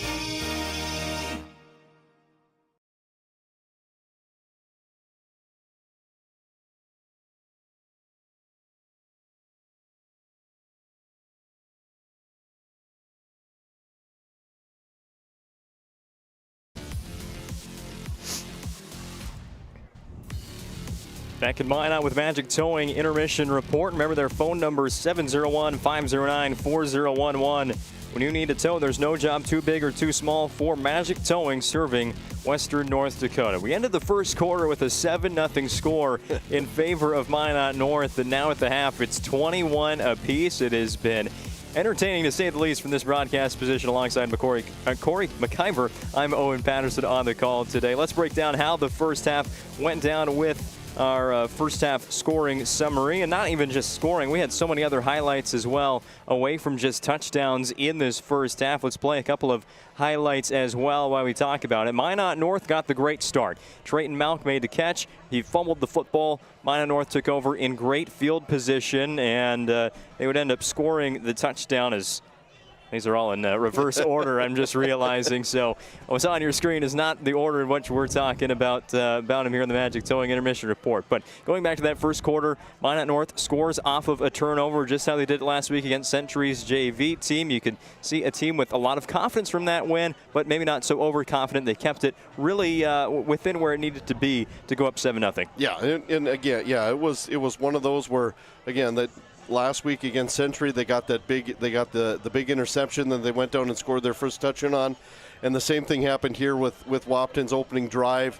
Mauk had the rarity of coughing it up, and North was able to recover and again go down and score that opening drive touchdown and get that early lead and that early momentum, and the crowd was going into it. But give credit to Wahpeton. There were times where it looked like that. They could have easily fell back to, the same stuff happening this week was happening to them again. That happened to them last week against Kindred, and they could have easily folded the tents. But they give them credit. They've got enough. They've got some weapons there on the offensive end that they showed in the first half after that opening touchdown or that drive that resulted in that first touchdown by North, able to stem the tide and make it a little bit of a game. But both teams are kind of going back and forth, and both teams have made some mistakes that has allowed the other team to capitalize on as well. Well, we ended the first quarter with Minot North in what would end up being a 97-yard touchdown drive. They start at their own 3 and just one running play after another. There was a nice pass play in there as well, but they finish off the 97-yarder to go up 14-0. And Wahpeton, they could have just packed up the bus again and gone home 5 hours more and get home a little bit earlier, but that is not what they did. They decided to go with their bread and butter, and that's Trayton Malk, number 44. They said, here, we're going to give you the football. Take us home. Yeah, I think after that 97-yard drive and going up 14-0 that as North did, very easily you could see a lot. Other teams, you could maybe see that just be the deflating issue that kind of caused them to just kind of say, well, here we go again, same as last week, and then to have Malk just take that drive and take it himself. I honestly would not be more surprised now, and of course I've said that in the past, and said that in the past after Malk ran off, and that we were just going to get a steady dose of Malk, and Kubla comes out and is slinging the football all over the place, which is Wahpeton's MO. That's their offense. They like to spread the field. We talked about it. We talked about it during breaks. We've mentioned it during the games. letting those receivers run deep, and then Mauk just kind of does a great job of just coming in and finding that soft zone area of the zone, and Kubala finds him every time. And then of course you got your bell cow there with the ball in his hand, and he makes a couple guys misses. So North defensively, they've got to figure out how they can still defend that deep pass, because there was a couple times where they could have, Wahpeton probably could have put a few more points on the board if they would have been able to complete some passes, the deep pass. And like we said, DeFries probably kind of wishes he had that one catch back that he dropped that was a sure-handed catch. But don't be surprised if Wahpeton just continues to spread the field and let Kubala just kind of create, because he does a great job of not only with his arm but his legs as well, eluding the defense and finding open receivers on the scramble. So that second Minot North touchdown occurred at the 9:21 mark in the second quarter. Then Trayton Mauk went 84 yards for the touchdown at the 9:01 mark. There was a kick return that was a very good one from Carter Coleman that set up Minot North for a Deadman touchdown at 8:46. So in a matter of 40 seconds, we had 21 points put up on the board. Minot North was up 21-7, but Wahpeton again with Mauk, another crazy play, blocks a punt, scoops it up for the touchdown, and then to finish out the first half, just what the doctor ordered for Wahpeton, they score a touchdown and tie the game. Yeah, I mean it was definitely a half of momentum. Minot North had the early momentum. They had things clicking. They got the turnover. They scored off it right away. They had the 97-yard drive that resulted in a touchdown. They kind of had Wahpeton in the backs against the wall and ready. It could have gone either way. And Mauk's long touchdown run kind of gave them some life. And what North was probably trying to really maybe not to have happen, but it gave them some life. And then the final drive before the half, where they were able to punch it in for a touchdown and tie this thing up. That now you've seen the momentum come squarely onto the Huskies. And the best thing I think for North right now was able to get into halftime, make some adjustments.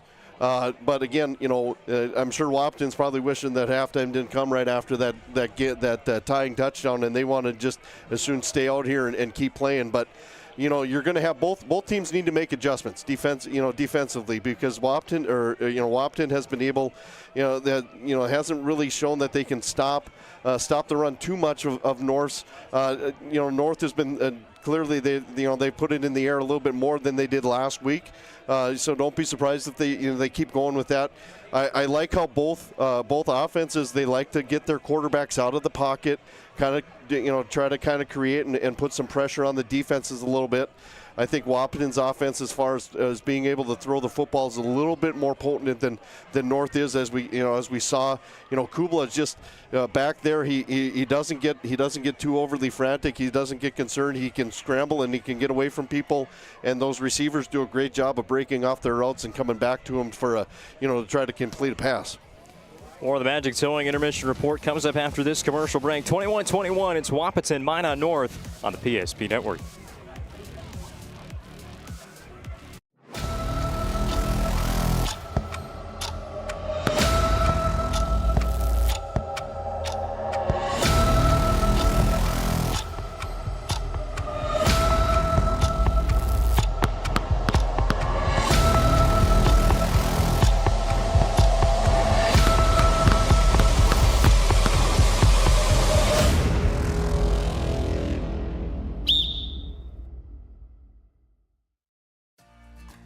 For decades, Nodak Insurance Company has been serving our state's residents in good times and challenging times.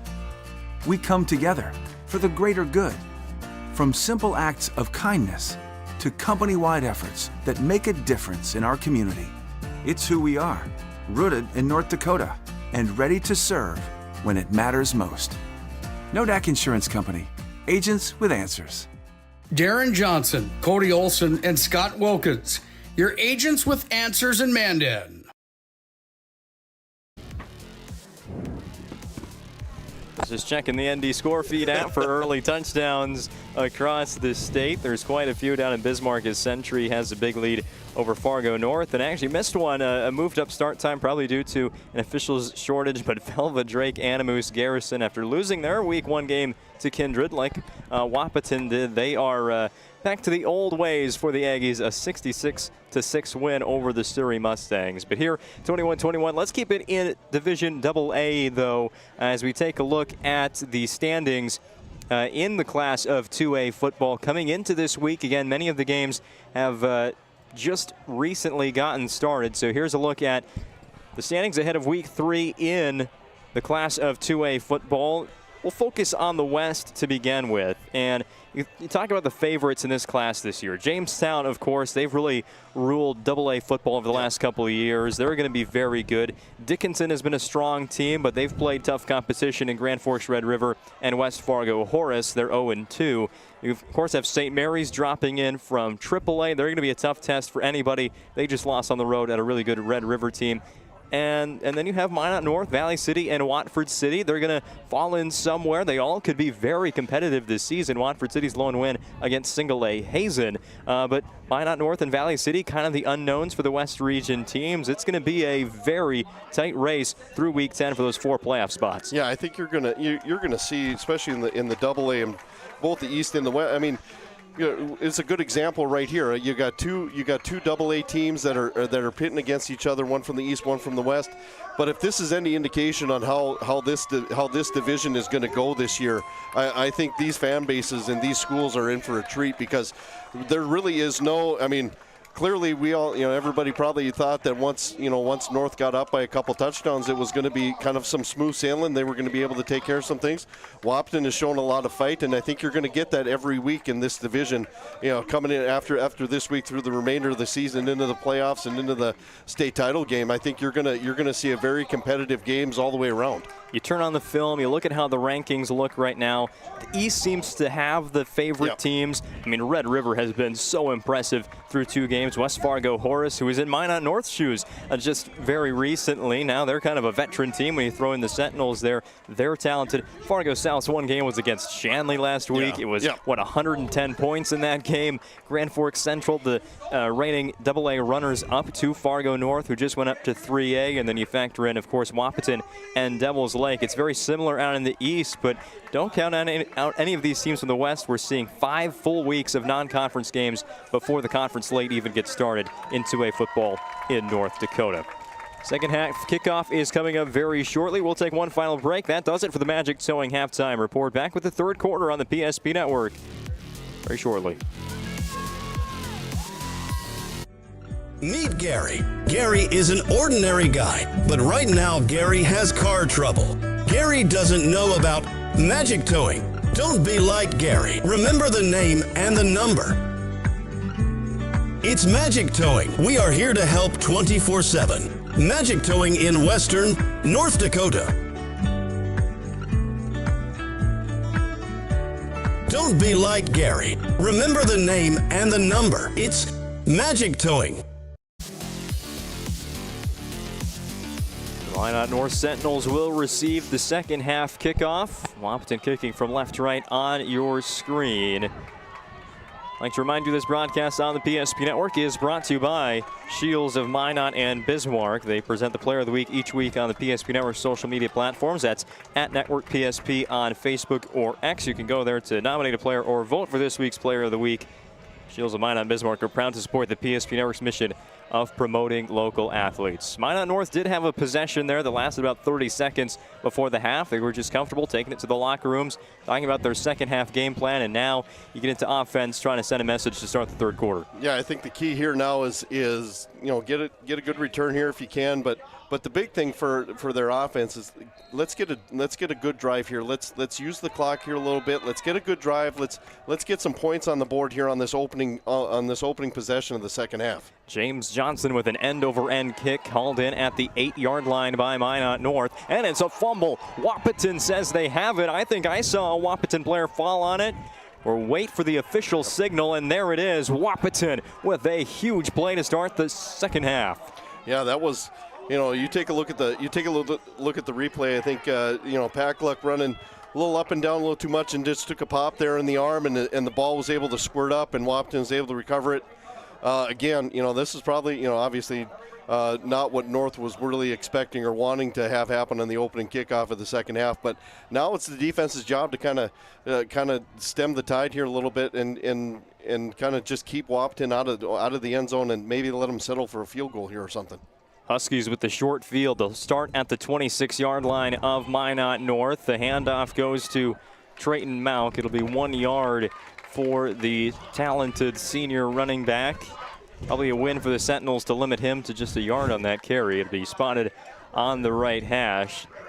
This game for Wahpeton, just the way that the game has developed here in Minot North, so similar to how it happened against Kindred in the first half. It was just a couple of unfortunate turnovers for both sides. The only problem was Wahpeton couldn't stop Kindred's run game. They've been able to slow down Minot North in the backfield today, and they also could not capitalize off of Kindred turnovers in the first half, which they found themselves down 36-0 at the break. But they've been able to do those two things today against Minot North, and that's why they have a chance to take the lead here to begin the third quarter. Yeah, that was a great pass play there by Kubala fighting Steffens there on the sideline. Again, the defensive backs know the deep threat is there, and so they're respecting that a little bit.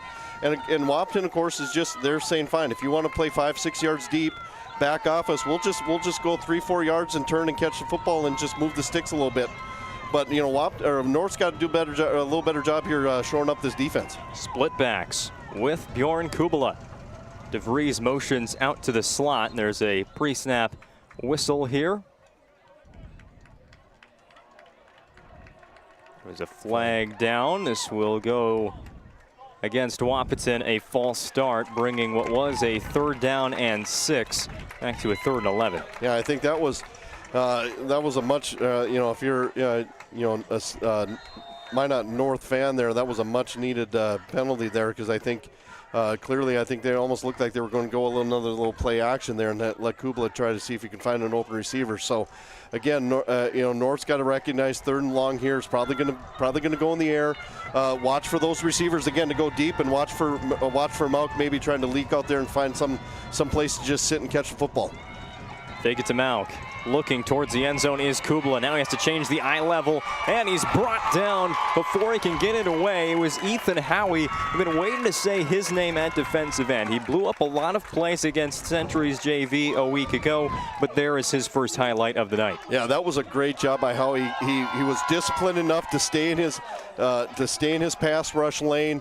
Mauk took that play action, and then he kind of came up there to help and block, and then again Kubala started to kind of drift a little bit and maybe try to scramble, but Howie was able to kind of get that shoestring tackle and knock him down. And of course, this is 4th down territory for Wahpeton, so this is going to be a huge 4th down stand here for North if they can keep the Huskies off of 1st down here. 4th and a whole 19 yards for the Wahpeton Huskies. They motion DeVries again to the left. Immediate pressure for Kubala. Throws it as he's hit. It's a wobbling duck towards the end zone, deflected and nearly intercepted.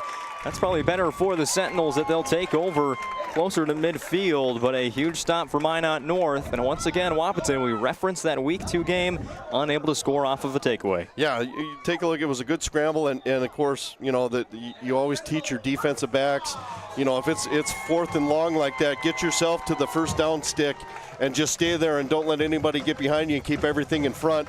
Kubala is fortunate that he did kind of sprint out there and just kind of throw that thing up, and give credit to North. They easily just batted that down and saved themselves a bunch of yards on field position.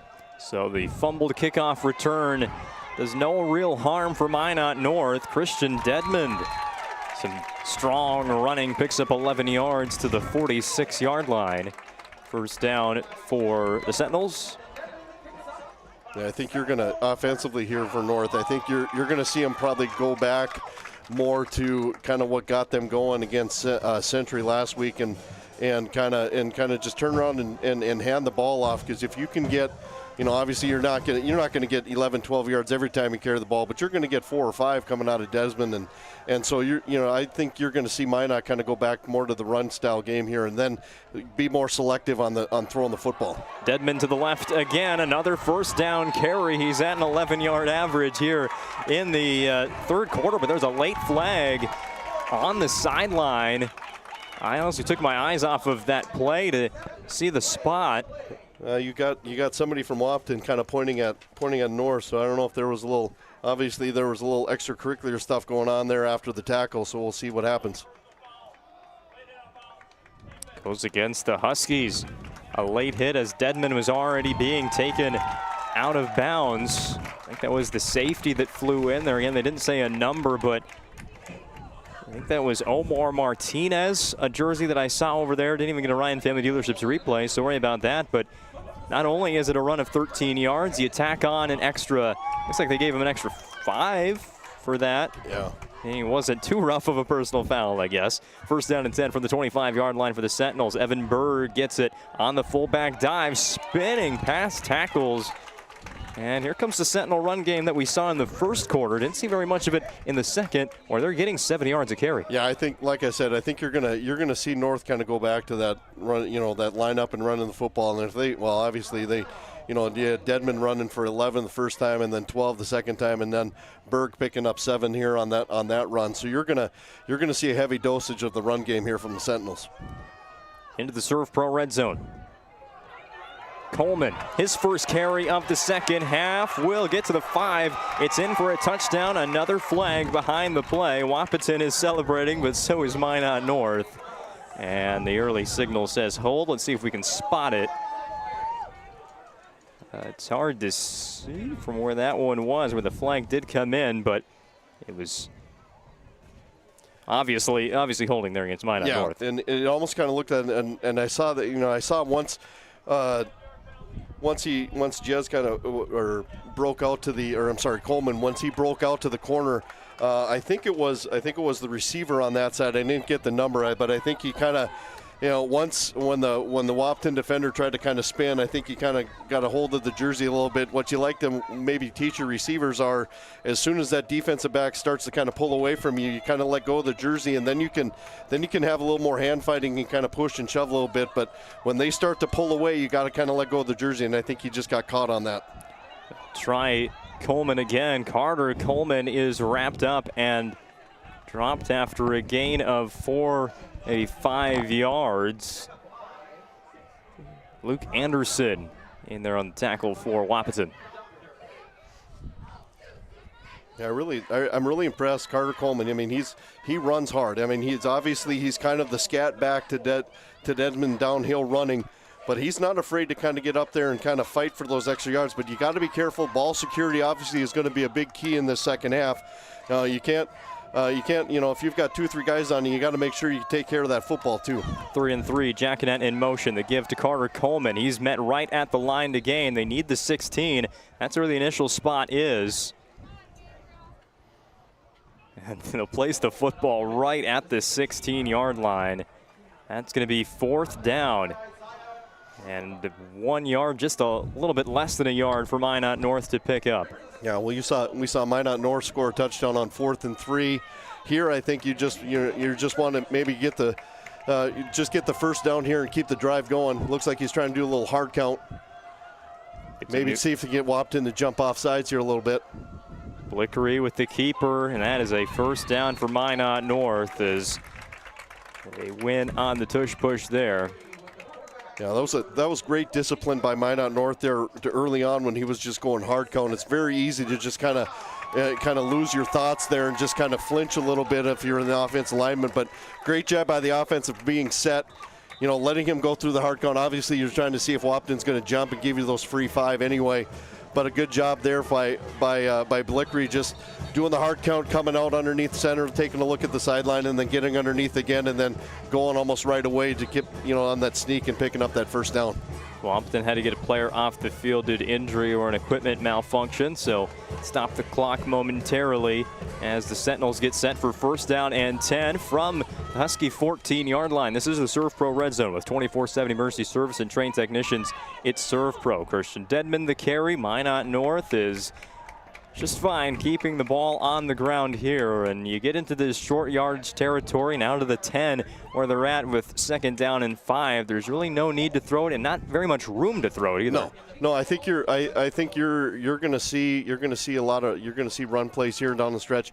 I wouldn't be surprised if they're maybe a little bit more selective on when they throw the ball. Obviously, you have some luxury here. Maybe on this play, it looks like just fullback dive here, but good hard run there by Berg again. Nothing surprising there, but I think you're gonna see North be a little bit more selective as far as when we want to throw the ball here in the second half. And if you get a first down here without getting a touchdown, I wouldn't be surprised maybe if they try a little bootleg and get Blickery kind of out in the perimeter to give him an option to either throw the ball or even tuck it in and running it himself. 3rd down and a yard. Ball spotted at the 5-yard line near the left hash. Play clock already down to 11 seconds for the Sentinels and Braden Blickery, who will line up under center. I formation, 1 receiver to each side. Hand off to Christian Dedmond. He'll have the first down, doesn't have the touchdown. That's all right. It keeps the drive alive for Minot North. 1st and goal from the 3. And I know Coleman's kind of shown that he can kick some extra points, but almost in the back of your mind, you almost have to think that this is maybe 4-down territory for North. Potentially. Obviously Coleman's shown that he can make an extra point. This is very easily an extra point depth, but I wouldn't be surprised if Minot North's maybe thinking 4 down. Obviously, I wouldn't surprise me here if they do a little play action here now too. Again, Jackinet in motion. He's got it around the end around play to the slot back. Josiah Jackinet, his 2nd touchdown of the game, the first one on the ground. Here's the Ryan Family Dealerships replay. We've seen that jet motion all game, and now they finally turned around and they've given it to Jackinet. A great kick-out block there by the end guy there at the line of scrimmage on the play side, and Jackinet was able to just kind of read that and put his foot in the dirt and get downhill and get in the end zone. That was a good drive there by North after 2 stalled drives to start the 3rd quarter. A very good drive there by North that resulted in a touchdown. Coleman, the kick is good. And our score on the BNC National Bank scoreboard: Minot North 28, Wahpeton 21. With location on North Dakota, Minnesota, and Arizona. You can visit them online as well at bnc.bank. We've got more AA football action coming your way on the PSP Network. Many of our clients come to us already accomplished in their lives and on the right track. However, whether it's in response to a life-changing event or you are nearing retirement, you can sleep well knowing that together we have planned for both life's opportunities and challenges. And no matter what happens, we are here to help guide you.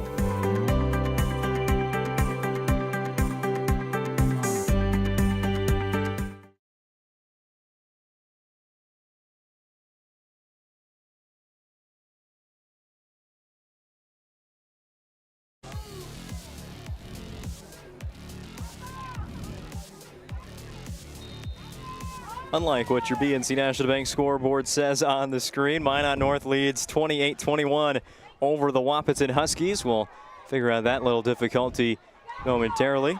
Yeah.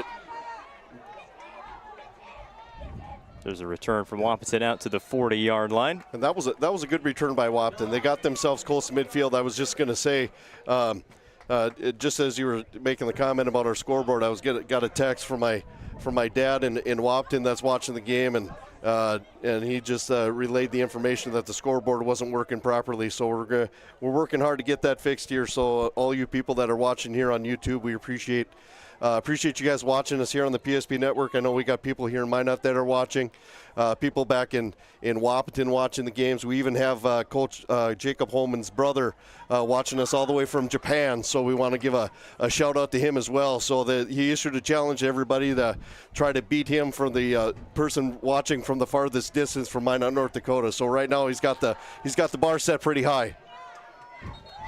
Hand off on first down for Wahpeton. Goes nowhere. Backwards. Yeah, I'd say that would be a pretty good bar to set. I don't know who's going to be able to beat Japan, but I'm sure some. I guess that's kind of the challenge we're going to set for the Sentinel fans this year is if we can get people from all over, not only all over the state or the U.S., but all over the world watching Minot North football. That would be greatly appreciated. Pass over the middle. It's a catch made by Jackson DeVries. Wahpeton has been waiting for that to be said. And that will pick up a first down. Kubala finds DeVries over the middle. Yeah, that was a great pass. It was kind of a tricky pass because there was 3 Sentinel defenders all the way around there. Braxton Thompson actually kind of looked like he had a beat on the ball. He kind of undercutted it a little bit and allowed it to kind of get over his hands there. But that's been open most of the game, and we're seeing him take advantage of it here finally. Jackson DeVries in 2023, 32 catches, 403 yards, and 4 touchdowns as one of the go-to targets for Bjorn Kubala. And we haven't mentioned it all game long, but Wahpeton is a team that returns a lot of production from a year ago. We're talking about starting quarterback. Obviously, Malk was a big contributor last year, leading the team in rushing and receiving. DeVries and Stefan all back. The offensive line returns some pieces. This is a veteran Wahpeton team that just lacks a little bit of size. They have some speed. I think it's a team that could surprise some people with their leadership. Yep, I think so. Yeah, I think that's kind of the MO that I've heard from people in Wahpeton too, saying kind of the same thing, that this is a team that can make some noise in the East and make some noise in the division as well. Screen pass was off target as Kubala was trying to find DeVries again, but that was Dedman that jumped the pass and really put a hindrance on the completion. It was kind of noticeable there. You saw Mao kind of on the sidelines there, just kind of getting a breather. The kid that probably doesn't like to get off the field very often. You kind of want to, especially in the second half here, you kind of want to keep his legs fresh as much as you can. And you've got a kid like Doctor that can spell him every once in a while on the offense. But when you need a first down, you get your guy in the field again. Kubala passes incomplete. It was in the hands of the intended receiver. It was Mauk who actually had this in his 2 hands. Watch this one on the Ryan Family Dealerships replay, but the hit from Minot North jarred the ball loose, and also when he fell to the turf. Yeah, you look at that, and you knew when he was back in the game that he was going to be a focal point on this play, and just released there. Great job defensively. Almost came down with the catch. Now you got 4th and 8 here. We saw them kind of pooch punted there in the first half. You have to, in your back of your mind, you have to kind of almost think that too, but don't be surprised if they just throw caution in the wind here and just go for it. 4th and 8 for the Huskies. They will throw. Kubala drops back all the way to the 50. That ball is short, and it is nearly picked off. Toby was in coverage. Pardon me, that was not Toby. That was Cole Richardson in coverage. But how about with the quarterback pressure, Trayden Bachmeyer? Yeah, I was just going to say Bachmeyer did a great job of having pressure. May have even got his hand on the ball or even on the arm of Kubala there and just kind of floated. But again, one of those things that's kind of tempting to come down with the interception. But you knock that ball down, and now you're sitting here at almost midfield as compared to the 20-yard line. A good drive of Wahpeton that unfortunately stalled out for them again, but their defense has shown that they can step up to the challenge. But again, you're going to see probably a heavy dose of running here from Minot North. Bachmeyer listed at 6'4", has a really good wingspan as well, able to definitely make an impact on that pass from Kubala. Wahpeton now 0 for 2 on 4th down in the second half, as Minot North will pick up none. Tackle made by Omar Martinez. Yeah, Omar Martinez has definitely given up a lot of size. Only 5'4", 115 pounds, but you can tell he's not afraid of contact. You kind of have to be worried about guys like that. They play a lot bigger than they actually are, and he's one of those kids that he's going to be aggressive no matter what. Play action pass. Blickery rolls out to the near side. He's got Josiah Jacquinette. We've talked about number 1 a lot today, but there's still more to say as he's factored in a good run game as well to his pass catching ability. Yeah, he's. We talked about last week all the weapons that the weapons and the guys that stepped up in this one. We didn't really mention a whole lot of Jacquinette last week, and he's making up for it. He's definitely making up for it this week. It just shows here that North has so many weapons offensively. As a defense, it's very hard to kind of key on. Quarterback sneak. It's a first down, but another flag that comes in from behind the play. Whitehead official was the one that threw it.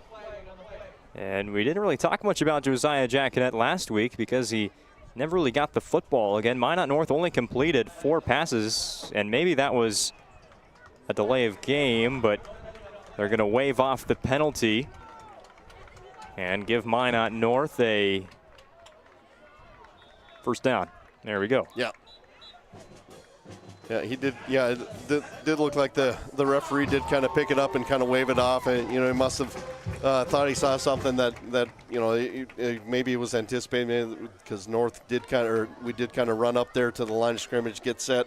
But as long as everybody gets set for a second, you can snap the ball. That's the big thing. He was probably anticipating that it didn't happen, but after conversing with the referee, the other officials, they were able to figure it out. Heavy formation, and they block well for Carter Coleman. That is a first down run of 13 yards, moving the chains for Minot North. They're now to the Wahpeton 35. But going back to the comment I was making about Jacquenet before we talked about the penalty, it's because Minot North completed 4 passes last week. 3 of them were to running backs, and they all went for at least 29 yards. The other one to Jacquenet was a big gaining play, but today you're really seeing what he can do at wide receiver, and that's a really good sign for Minot North, something that we were anticipating to see today, whether they could throw the ball well enough. Yeah, I think he's going to be he's definitely a weapon on the perimeter, and then I don't know how many times that happens. You talk a guy up like that and tell him how, and say how good of a game he is, and then here he gets a little too excited. Happens all the time. And jumps off sides. But yeah, I've definitely been impressed with his play today, and that just gives them that perimeter threat that they probably were hoping to have to go along with the interior run game with Berg and Dedman. So I mean, when you have you've got that many weapons, and then of course you got Coleman that can come in and spell you in the running back spot as well too. So you've got weapons, and you're capable of putting points on the board, and again, and then I think Minot North's getting a little too eager there, and there a lot of confusion there a little bit. So trying to move both tight ends to the other side, and somebody jumped on the offensive line. It's a false start. The clock was still running that entire time. The clock never stopped. That should be about around 21 seconds, I think, for first down and 20 now for Minot North. And now the time has expired in the third quarter, so we'll just go to the fourth here on the PSP Network. Minot North scores early on. They hold Wahpeton 0 for 2 on fourth downs in their own side of the field. 7-point lead when we return to the PSP Network. We've changed our name, but we haven't changed the DNA of who we are. We still offer the best product at the best price with the same people. For over 25 years, we've been your only choice for tires in the local area, providing all major brands under one roof at a fair price for your family's budget. Plus that excellent service after the sale with free rotations, free alignment check, free flat repairs with our exclusive Plus plan. That tradition continues today. Looking for tires you can trust? Choose us. Trusted Tire and Auto.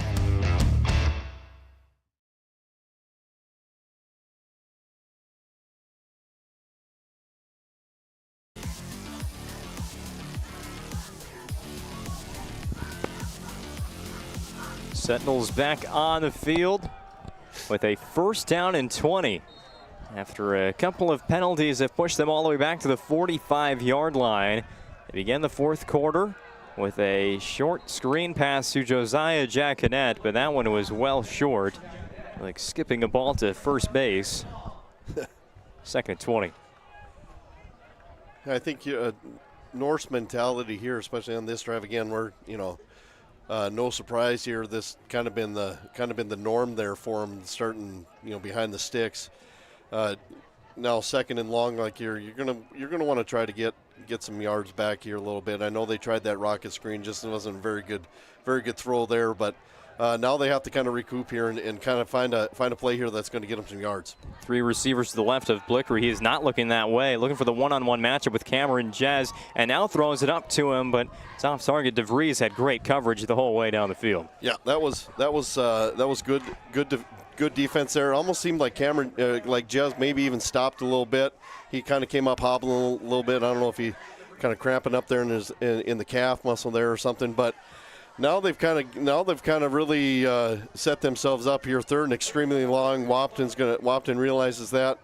They're going to keep obviously keep a safety in the middle of the field, but they're going to this probably is going to be a third a passing down, obviously, but we could see a draw, maybe even a screenplay here a little bit, but obviously it's you're going to try to air it out here, try to get as many yards as you can here on third down. Numerous new players on the field. Paxton Pakalak is one of them in motion. Penalty flag from the back judge. It's moving the Sentinels back. It's a delay of game against Minot North. So, well, 3rd and 20 wasn't long enough for Coach Holman and the Sentinels. It mentioned Pakalak is out on the field. So is Landon Salyards. We haven't said his name yet today. And now they bring Pakalak off and bring Christian Dedman in ahead of this 3rd and 25 play. They're at the 50, ball on the right hash. They need to get to the 25. Yeah, I don't know if you're just going to want to turn around and just give this to Dedman and see what happens here, but he's going to split out wide, and they're going to go wide here with Berg. And if you pick up enough here, though, you could run a play on 4th down. Yep. Keeper for Blickery. Puts Berg in front of him to block, and Blickery will pick up 8 yards. That brings up a 4th down and 17. Oh, and now late there, the motion spilling over again from Minot North, as this would be a sportsmanlike penalty against one of the teams. The scrum there with Blickery on the ground. Yeah, looks like the officials are talking it over, and man, you really, if you're on the Husky sideline, you're really hoping that this is going to go against Minot North, because you the last thing you want to do is you've forced them into some mistakes. They had a long third and extremely long, and they pick up 8. It's going to be an obvious punt. Punt on 4th down, and now the worst thing you could probably have happen is to pick up a penalty on your end and give them an automatic 1st down. Here's the call.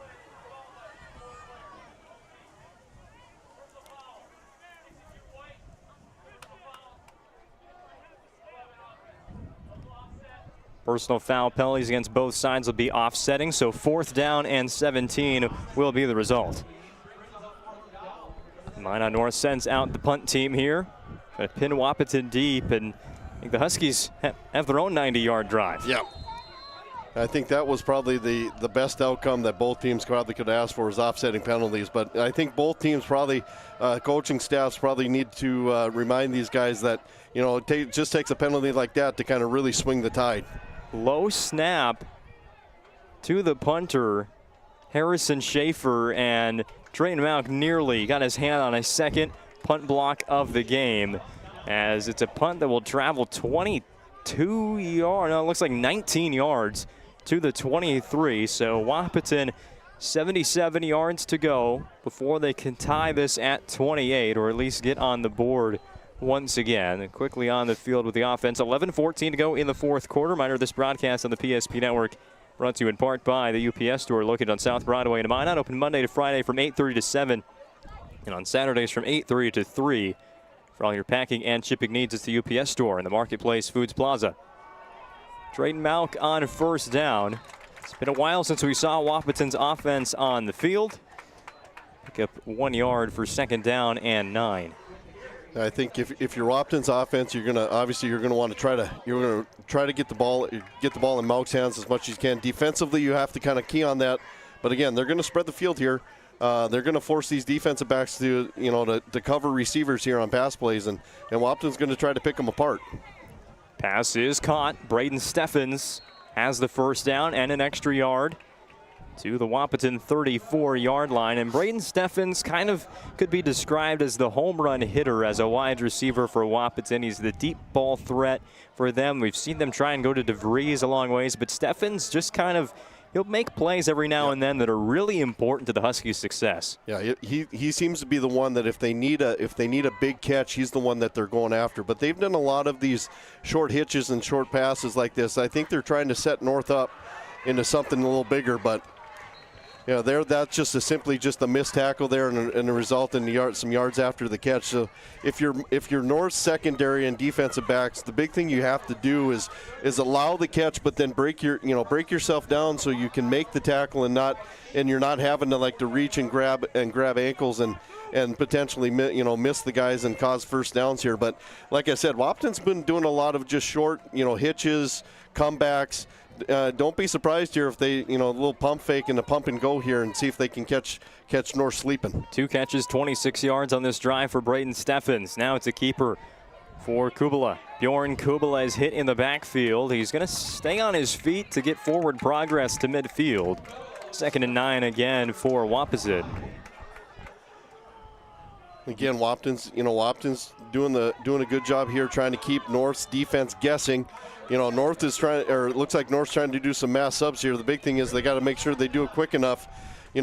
Wahpeton's going no huddle, but they're taking time and getting the plays in. But don't be surprised here if you see the tempo pick up a little bit here from North on the offense, or Wahpeton on the offensive end. Ball spotted right in the Sentinels logo at midfield. Right hash, handoff goes to Mauk. He slipped. And there was number 87 again. Actually, no, that was 17, Will Bentley. Bentley, another very big defensive end, 6'1", 200. He's been playing tight end offensively. That comes crashing in from the edge. Yeah, that was a great job. That was just unfortunate for Wahpeton. I think, Mauk was getting ready to do a little jump cut there, and he just unfortunately kind of slipped on the turf a little bit. His feet got caught underneath him and went down here. So this is a big 3rd down here for again, both sides of the ball here. North needs to get them off the field. Sentinel Stadium is rumbling ahead of this 3rd down and 13. Oh, nearly went back for a long pass play. Was Kubala. It was picked off at the line of scrimmage. I think they're saying he stepped on the sideline. Yeah. Yep. It was caught by Harrison Schaefer, which would have been a pick 6, no doubt about it, but he was out of bounds. And that's another instance, Corey, where Bjorn Kubala has been in trouble, and he has just not chucked it out to that practice field. Yeah, he's he tried to get it out there best as far as he could there, and give him credit. Made a good play on the ball, but the referee was right there. Had a good sign or good vision on it, so made a good call, and kind of tried to tightrope it a little bit. And of course, anybody that watched the Chiefs Ravens game last night knows all about. Shoe size being about a half size too big, and could make or break either an interception or a game-tying touchdown. Timeout taken by the Sentinels with their punt return team out on the field. Wahpeton is going to give this ball away on 4th and 13. Again, they have been aggressive on 4th down in the second half, 0 for 2 so far. But with the way that drive started for Wahpeton, unable to finish after those 2 big catches to Steffens. Just another instance of the wind kind of coming out of their sails here in the 4th quarter. Yeah, that was kind of discouraging because they did have some decent field position. They were making some strides there. They were completing some passes, but again, they just kind of did some things that kind of shot themselves in the foot. I kind of, if they do end up punting this thing away, I like the decision. They're at midfield. They could possibly pin North down in the corner. There's still plenty of time. Their defense is being aggressive here, so why not punt it, pin it deep, and see what happens. There's a change of punter. It's Trayton Mauk taking the snap. He's going to rugby style kick it. Don't know the need for the change there, but Toby will catch the punt at the 15-yard line. He's going to try and get all the way out to the sideline. It's a return of 9 yards for Gavin Toby. 1st down and 10 for Minot North, and the run game is back for the Sentinels. That's to the liking of head coach and offensive play caller Jacob Holman. And you look at the clock, 8:37 to go in the 4th quarter. This is one where you keep it on the ground and you could almost take out these final 8 minutes. Yeah, I think you are going to probably see a steady dose of run. It wouldn't surprise me a little bit if maybe they sprinkle in some passing, but just one of those things where they get Blickery kind of out in space where he can just tuck it in and run. But the big thing is keep the clock moving as much as possible. Christian Dedmond on 1st down, 9 yards, maybe 8.5 there as they walk it back to the 32-yard line. And this isn't good for Minot North. Is that Dedmond still on the ground, or is that one of his offensive linemen? It is Dedmond. Oh, then that does not look good. We are not going to. He's walking off. Hopefully, hopefully just kind of cramped up on him a little bit. Looks like he's trying to walk it off a little bit. So, again, get him off the sideline here. Get him stretch out a little bit. Let him get loose. But nice thing is he's walking off on his own. That's the nice thing at least. So. Well, he wasn't putting any pressure on that leg. I thought that was a knee injury for sure. Yeah, it looks like just a cramp. Looks like Gene Crabtree, the trainer, just kind of stretching him out there a little bit.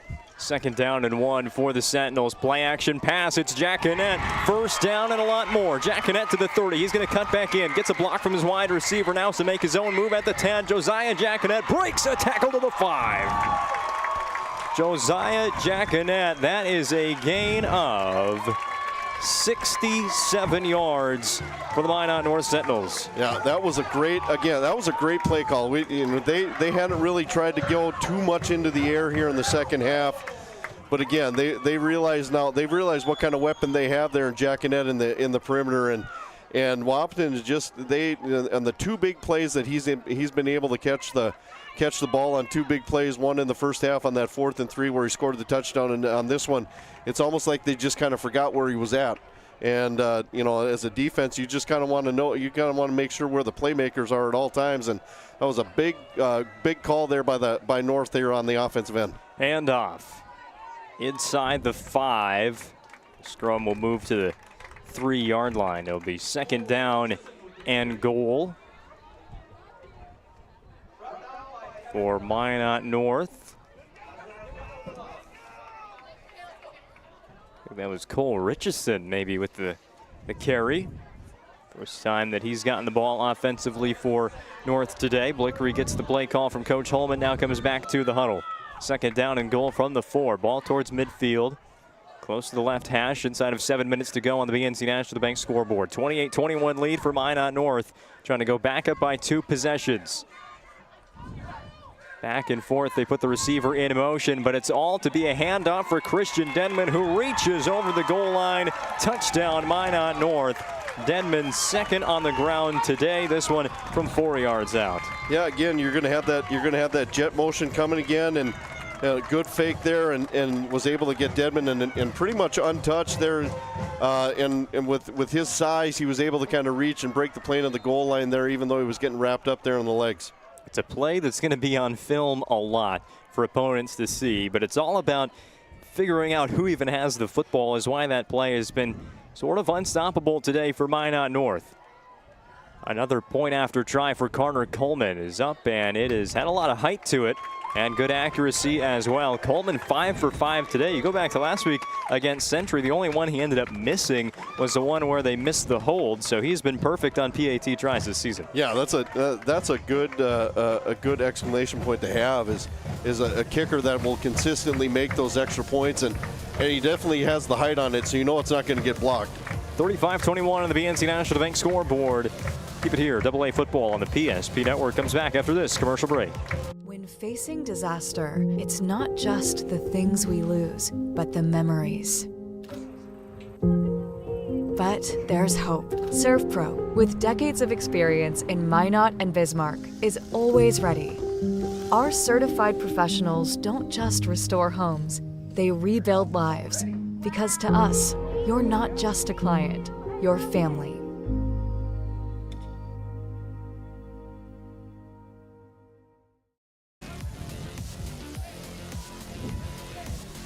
Last time Minot North had a lead this big, it was 21-7 in the second quarter.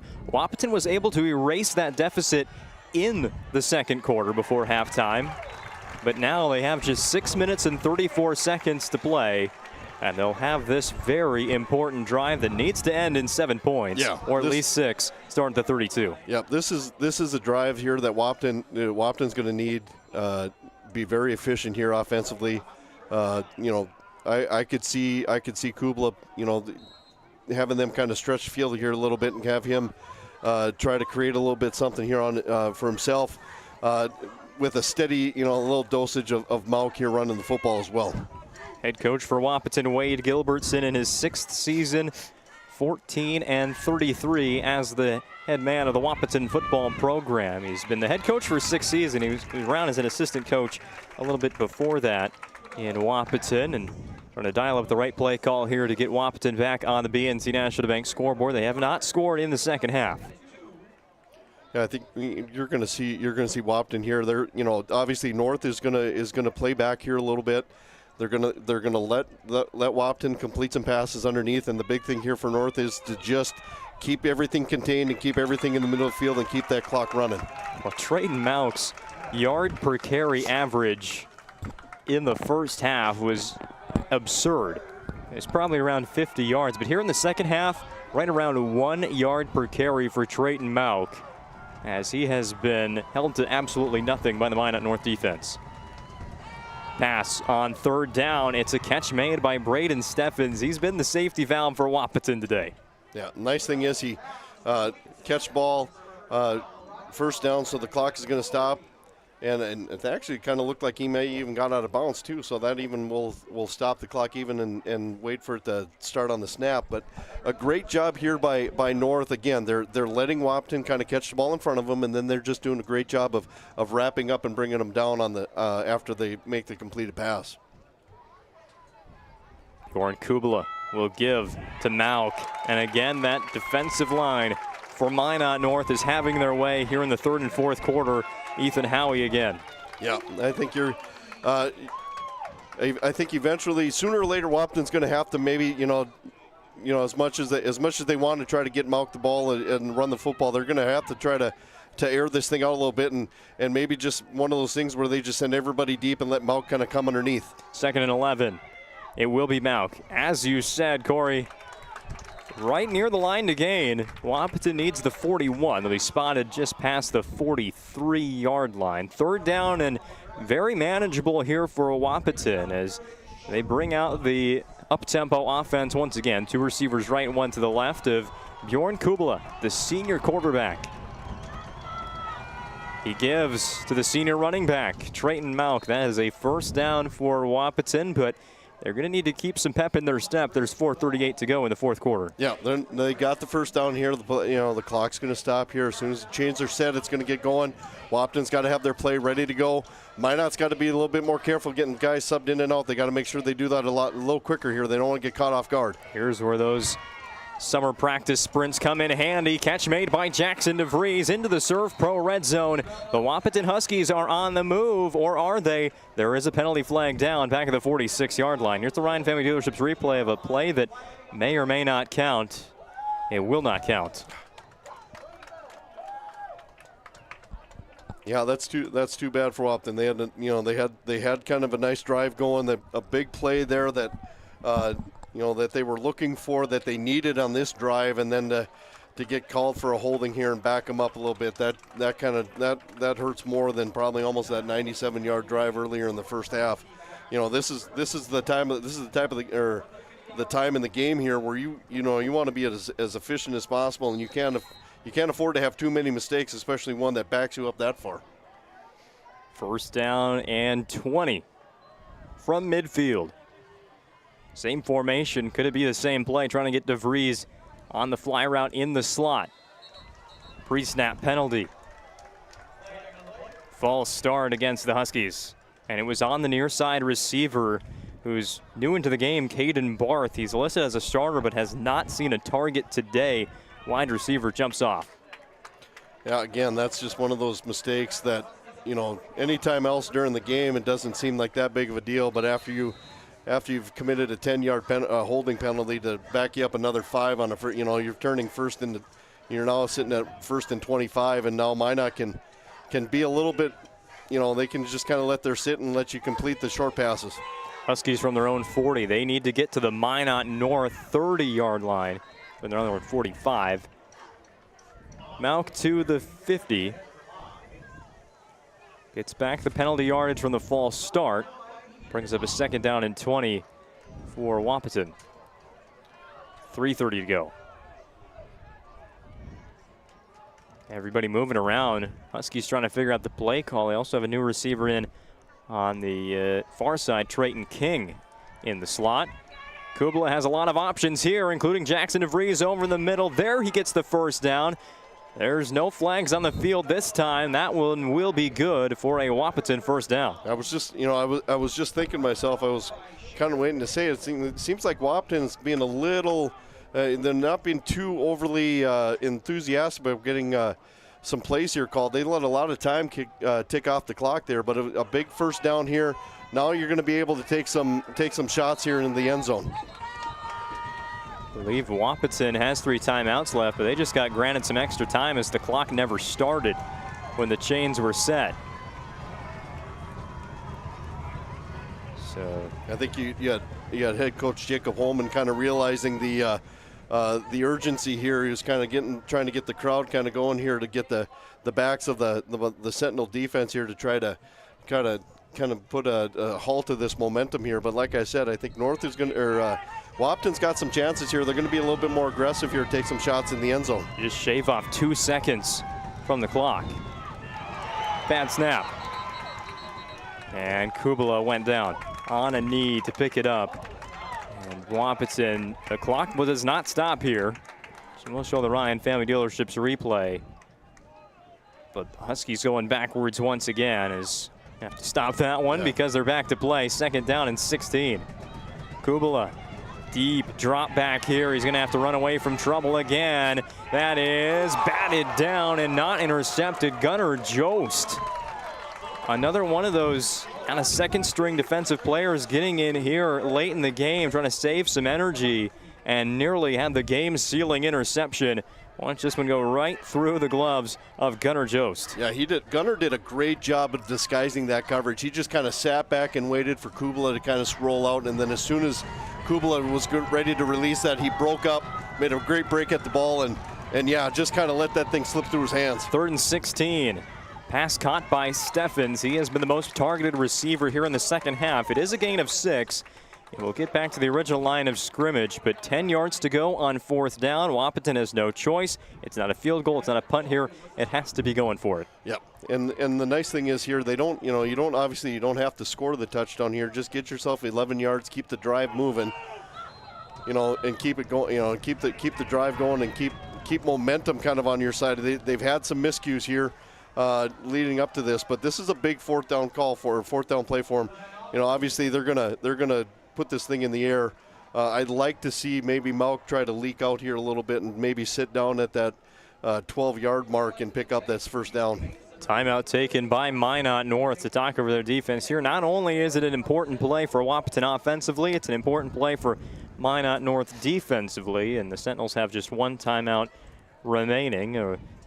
One final reminder, this broadcast is brought to you in part by Roger Ward Moving and Storage, proudly helping the region with their moving and storage needs since 1942. Find them online at rogerwardmovingandstorage.com to schedule a move or to find a quote. That's Roger Ward Moving and Storage. Coming up, once this one goes final, of the Planning Team Financial Advisors Shots Crossroads postgame show, whether you're looking for a full-service financial plan or planning for farm or business succession, Planning Team Financial Advisors is here to help you work toward achieving your financial goals. Visit them online at planningteam.com. We'll name our Sport Clips MVP and the Serve Pro move of the game. Just outside the Serve Pro red zone are the Wahpeton Huskies. 4th and likely the ball game here. 4th and 10 for Wahpeton. Ball on the right hash. 2 receivers left, 2 receivers right of Bjorn Kubala in the shotgun. 5 receivers running routes. That's Steffens, but this is the one he drops. Braden Steffens had made 6 catches in the second half. He had been the safety blanket for Wahpeton this whole 3rd and 4th quarter. And right there at the sticks, he'll drop the 4th down pass. Yeah, that's kind of unfortunate. A sure-handed receiver like that, you always feel like you're gonna, when you throw it in his direction, he's going to come down with it. It kind of maybe looked like it was a little bit behind him, but he still was able to get his hands on it but again, his body was going one way and the ball was coming another. So to get yourself to stop, to get enough to come back and get that, just wasn't able to come down with it.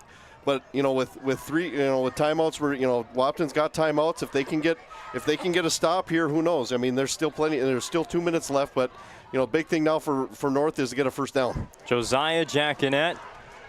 He's still running, but there are a lot of flags flying.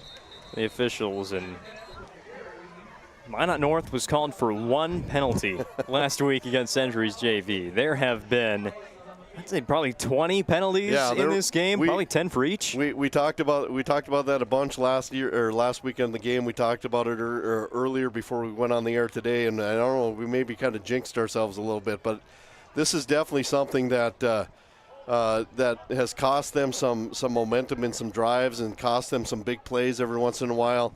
Again, you're not ever really going to have a perfect game like you did last week. You're going to have games where you're going to be committing some penalties, and And they, you talk to Coach Holman maybe after the game, and that's probably one thing he's definitely going to talk about is the fact that that more times than not they've started their drives from behind the sticks here. So the big thing here is just keep the ball moving, or keep the clock moving. And another pre-snap penalty. It's a false start against Minot North. They may not have been set once again. Yeah. So, first down and 24 yards for Minot North. And Wahpeton's thinking here. Well, yeah. A play hasn't been run. You've already blocked a punt for a touchdown. This could be a defensive play here. Yeah, absolutely. You're Wahpeton right now. If you're Mauk, you're hunting after the football because you're right in that territory where you can make some things happen here. High formation for Minot North. Here come the pre-snap whistles again. I don't see flags this time. It's with the clock, I think, again. Some discussion here. Starting and stopping throughout this fourth quarter. Again, it was at 2:05. Now it's at 2:03. Oh, 2:11 they're going to put back in the clock. So that gives Wahpeton really 8 more seconds. Yeah. Well, if you're Wahpeton, you can ask them to put as much time as you want on the clock. I'm sure they wouldn't mind it at all. Hand off to Christian Denman. 2 hands on the football the whole way as he pushes for 14 yards, bringing up 2nd down and 10. Usually, when there's not 2 minutes left to go in the game, he's going to be carrying that with one hand and trying to run for 6. But right there, the fumble is the worst thing that could happen. Timeout taken by Wahpeton. They'll put 8 more seconds back on the clock after it didn't stop when the Huskies called timeout right when Denman hit the turf. Yeah, I think if you're Minot North right now, you're telling your ball carrier, anybody that's going to be handling the football, run, and as soon as you have any contact whatsoever, just go down to the ground, keep both hands on the ball, protect that thing at all cost. But as soon as you have any resistance as far as contact or anything, hit the ground. The clock is going to keep running until Wahpeton runs out of timeouts. So you're just going to keep doing that. You get first downs, great, but you're at a position here now where Wahpeton maybe has maybe one timeout. I guess I haven't kept track of how many they've taken here in the second half. 2 left. So this, you can expect them to maybe call another, call timeout here in the next 2 plays to at least preserve a little bit of time. But you keep getting, you're able to get first downs here. It's gonna be a moot point. Pretty much 1 first down would do it for Minot North. 2nd down and 10. Sentinels will run it with Denman. Cuts back, counter play. There's the first down. He's going to just keep on running towards the sideline and smartly stays inside the boundaries. He'll be tackled at the 38, and now there's a penalty flag as Denman was being tackled. Could it be for a face mask here? We'll watch it on the Ryan Family Dealerships replay. Yeah, he did a great job. He had an angle to the sideline, and I don't, more times, there's a lot of kids that will just kind of continue to go out of bounds and stop the clock, but he did a great job of stopping and cutting back into the middle. And with guys running around, of course, you're going to have guys reaching for the football. There could have been an incidental grab of a face mask, so that's kind of what it looked like. Could have been one of those where you're kind of going after the ball or grabbing a jersey, and then you just grab the face mask by instinct. So, that was the first down they need. So now, of course, Wahpeton's going to call timeout to regroup here a little bit. But again, you're Minot North. You're just going to turn around and give it to your running backs and just tell them stay in bounds and go down. Don't do anything foolish. That's going to cough the football up. Incidental face mask called against the Wahpeton Huskies, so just 5 yards added to that long run for Christian Denman, who was our MVP of the game last week against Century. He caught a touchdown, ran in a touchdown, another 2 rushing touchdowns today. Obviously, there was a guy named Josiah Jackinet making a lot of plays today, but it will be quite the conversation in our planning team financial advisors Shots Crossroads post-game show as to who takes home those honors. On the defensive side for Minot North, how about Trayton Bachmeyer? He played a great game at the end as well. Ethan Howie on the other side. Yeah, that's, you take a look at this was we talked last week. Last week we pinpointed to one or two guys that were successful for Minot North that were able to win a football game. Today it was a total team effort. You had guys offensively, you had weapons galore. Defensively, you had guys step up when they needed to. So this is definitely a team win for Minot North. It's not over yet. They're going to keep running the football here on 1st and 10. It's the old fullback dive. It will pick up 5 yards. Inside the 30, Wahpeton will, if they still have a timeout remaining, call it, but looks like they don't. So Minot North can now go into victory formation. They should be able to. Minot North is doing the equation.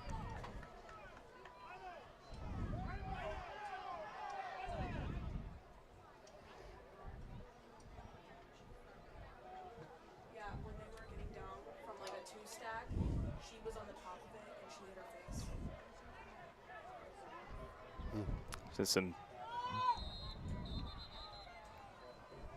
Minot North called timeout here.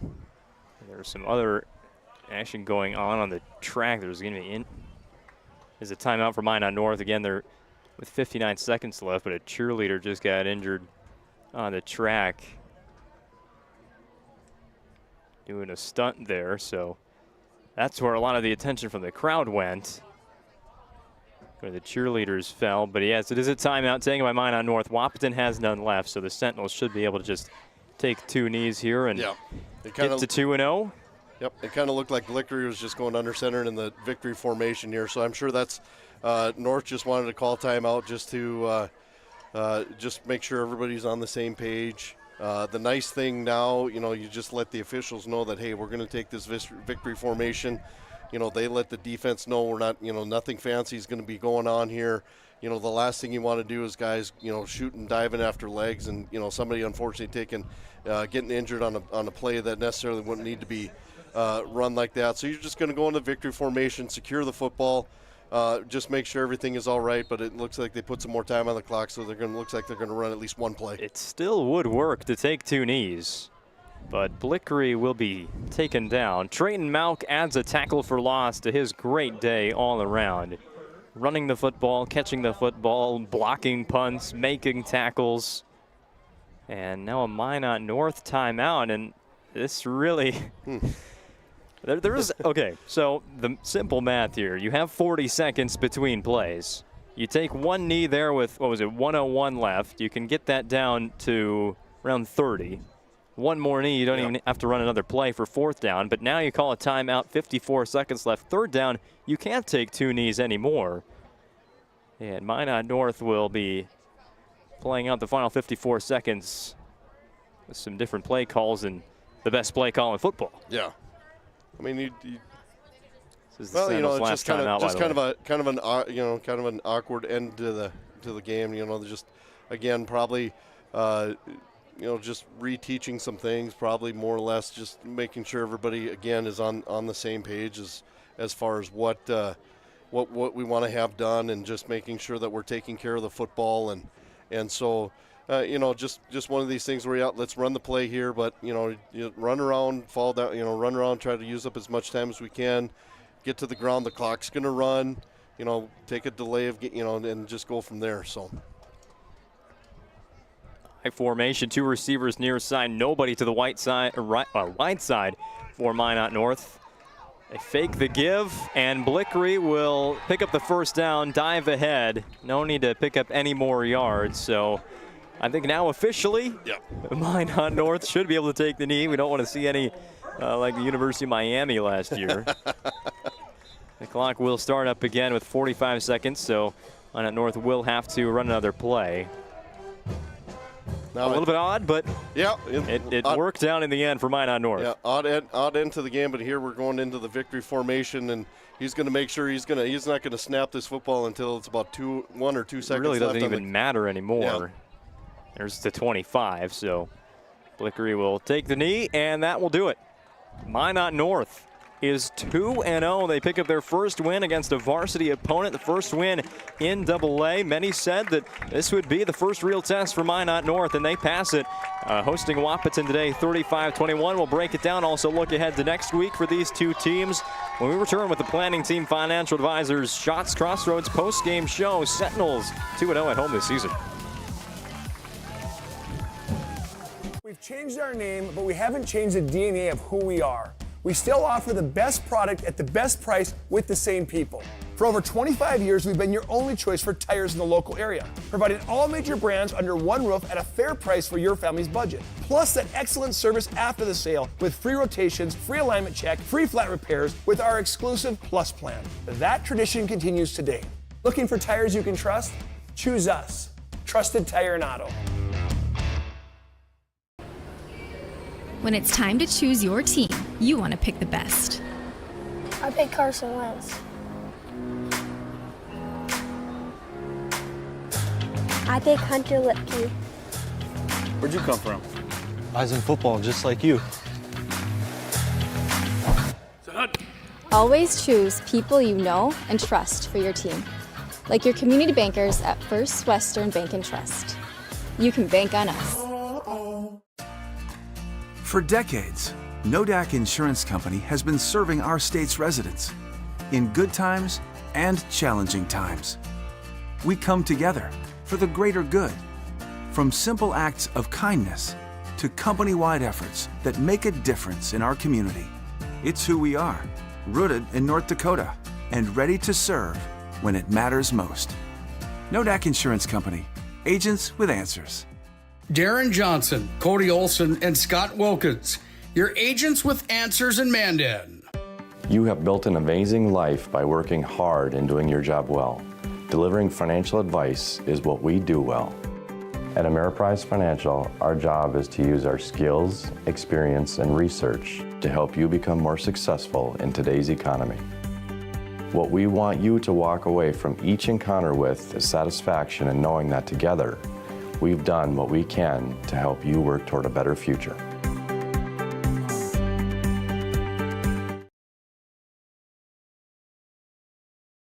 The trick to throwing well is knowing where you want the ball to go. Like how the local bankers at First Western Bank and Trust take the time to learn about you and recommend the banking services like online banking or personal loans that keep your goals on target.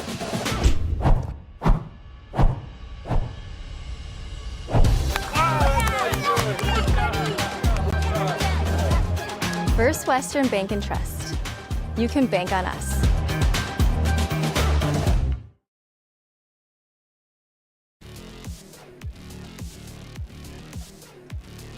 Welcome into the Planning Team Financial Advisors Shots Crossroads post-game show. It is second win of the season for the Minot North Sentinels. It had a bit of a interesting end there, but that doesn't take away from the performance. They had a second half shutout of the Wahpeton Huskies just when we were talking about in the Magic Towing Intermission report that Wahpeton kind of had the momentum there.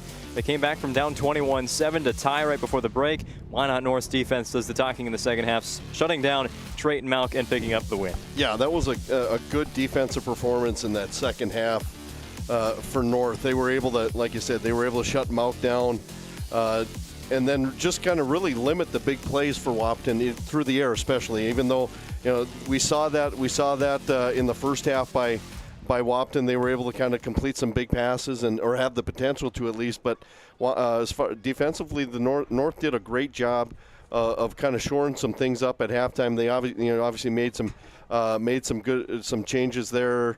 And were able to contain the big playmaker Malk for the Huskies. Let's break down the scoring here. We've got highlights from the whole game, and when you know, they're in the right order. At least they should be here in the Planning Team Financial Advisors Shots Crossroads post-game show. Well, they are not.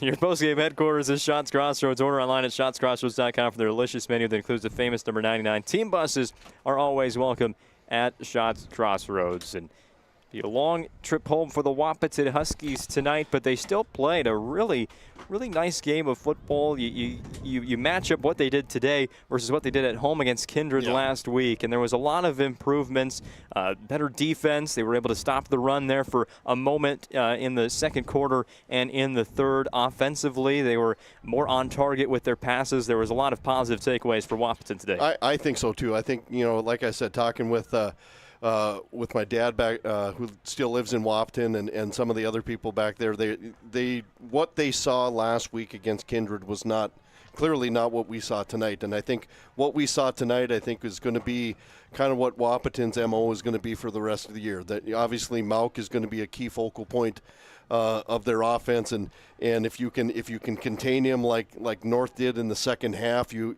have the potential of really being successful against them. But you don't discredit what they can do through the air either.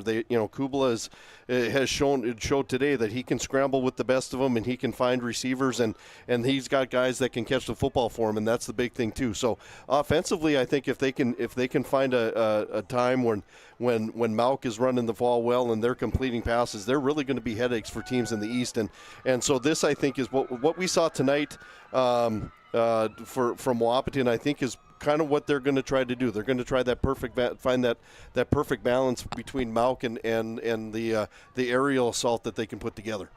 Go all the way back to the very first play of the second half. Wahpeton kicking off to Minot North. The Sentinels with the return, Paxton Pakalak. He fumbles it. Wahpeton picks it up on the plus side of midfield. They go for it on fourth down after being stopped by the Sentinels. They miss it. 0 for 1 on fourth down. And then Minot North drives down the field. They score a touchdown to start the third quarter, going up 28-21. Wahpeton gets the ball back again. 0 for 2 on fourth downs. Those two fourth down stops really, in my mind, made the separation for Minot North today. I think that could have been that. Obviously, anytime you can convert on a fourth down, it keeps your drive going. And then it also kind of exhausts the defense in the point where they have worked so hard for 4 downs, and then they got to turn around and do it again right away, and they don't get a chance to get a break. So great, that was a good job by Minot's defense on those 2 fourth down plays. But yeah, there was kind of, you thought at that opening kickoff with North coughing the ball up like that and giving Wahpeton really good field position, and then but unfortunately for the Huskies, not being able to take advantage of it, I think was a huge win for North.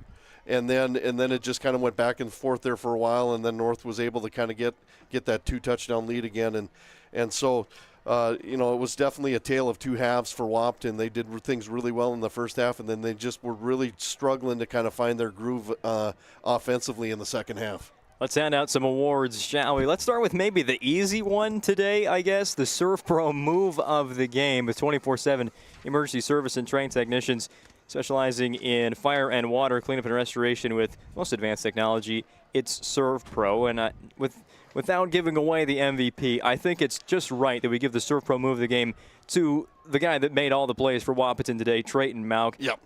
An 84-yard touchdown run, immediately followed by a blocked punt return for a touchdown, all by himself, and then ran in another 3 touchdowns in the first half for Trayton Mauk. Pick any of those for your Surf Pro move of the game today. Yeah, I'd almost have to go for the block punt after the touchdown run. I mean, everybody's going to look at the touchdown run and say, yeah, that was a heck of a run. He just flat out ran away from everybody. But what really got the momentum going, and then that blocked punt with the scoop and score single-handedly he just kind of willed his team to that tie in before halftime. And like I said, that's the kind of player that he is. And that's the kind of player I think Wahpeton is going to hope that and expect if they're going to contend for a title, an East Region title or a lengthy playoff run. He's going to be the guy that they're going to have to lean on. And he showed, at least for me tonight, he showed that he can be that guy. He can be that player.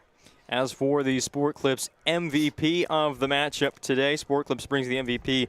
Nothing comes close to making you feel like an MVP, quite like the experience at Sport Clips. Check it online with the hairstylist today at sportclips.com or on the app. And the MVP of this one, really a breakout game from Josiah Jackinet. He made plenty of Surf Pro move of the game nominee kinds of plays, both getting handed the football, catching the football, and even at corner sometimes we saw him play very well against this passing attack from Wahpeton. Josiah Jackinet all around made the plays for the winning side today. Absolutely.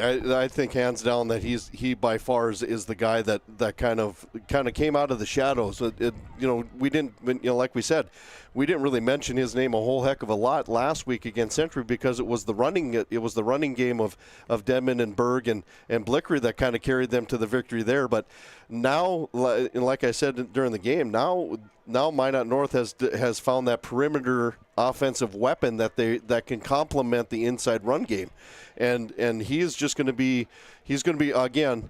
You're going to have defensive coaches around the division on the remaining teams on their schedule. They're going to take a look at film against Minot North and you've got weapons all over the place. Who do you focus on to stop? Because if clearly if you focus on one, you've got another one or two guys that are going to be able to fill that spot, and Cameron Coleman or Carter Coleman is going to be another weapon as well. So I mean they have a luxury of riches on the offensive end right now. The big thing is if they can stay healthy, maintain the health, and not have anything too drastic happen to them offensively, they should be obviously a team that in at least out in the West is going to be one that's going to garner a lot more attention, from the teams from the West, and teams from the East, and then maybe even statewide. And we talked about in the pregame how they got one vote already in the poll, and I wouldn't be surprised if they get a few more here coming up in next week's poll as well. The next defensive coordinators after game plan for that Sentinel offense is from West Fargo Horace. That is going to be a real big test. It only goes up for Minot North right now on their schedule. Century JV, Wahpeton was a great team to host today. And then, of course, going on the road to West Fargo Horace, a 6 p.m. start out east. The Hawks are no joke. Yeah, and they're going to discover now what it was like for Wahpeton to come here. I mean, it's going to be a 5-hour drive to West Fargo, just like it was a 5-hour drive for a 5+ hour drive for Wahpeton as well. So the big thing here, lengthy road trip like that, you probably see them leave just as early as Wahpeton did to come out here and kind of break the trip up a little bit and stop somewhere and get out, get a nice bite to eat or something, and then get to West Fargo and get the horse and plenty of time to get out and get to the field and stretch the legs out a little bit. So yeah, it doesn't get any easier for North here on out. But if anything, if the season is going to be anything like we saw in the first two games, I think the Sentinel fans and the coaches and the players are. I think we're in for a treat here this year, I think. As for Wahpeton next Friday, they will host an old EDC rival of theirs, Valley City, who's now playing in the West this season. That should be a big game for Wahpeton. Mark that one down. A must-win game for the Huskies. I think so. I think coming off of last week's game, a loss like that is never a fun one to try to figure out where you went wrong with. This game, they fought back in the first half and they were able to tie it up. And like we said, just offensively in the second half, they really didn't get a momentum going. So now it's not back to the drawing board because we clearly know what they want to do offensively. It's just how can we sustain that? How do we eliminate mistakes that kind of shoot ourselves in the foot and we fall penalties and some of the undisciplinary things that happen. They got called for a couple unsportsmanlike throughout the game today too, and just some of those things that they just need to kind of clean up from here on out. That'll do it from us from Sentinel Stadium. There's still high school football on the PSP Network tonight. You can go out and check out our streams of Minot High and Shanley, also St. Mary's and Grand Forks Central. Some good games in the making there. Our final score for the final time tonight from Minot North High School. It's the Sentinels getting to 2-0 with a 35-21 win over the Wahpeton Huskies, who dropped to 0-2 all in non-conference play. For our great crew on the PSP Network tonight, and Corey McIver, I'm Owen Patterson. It'll be a while till we see the Minot North Sentinels at home again. Not till week 6 are they back at Sentinel Stadium getting ready to open up WDA play. But you can join us on the PSP Network tomorrow from Dwayne Carlson Stadium for high school soccer, Minot High and Bismarck High. But until then, have a good night, everybody.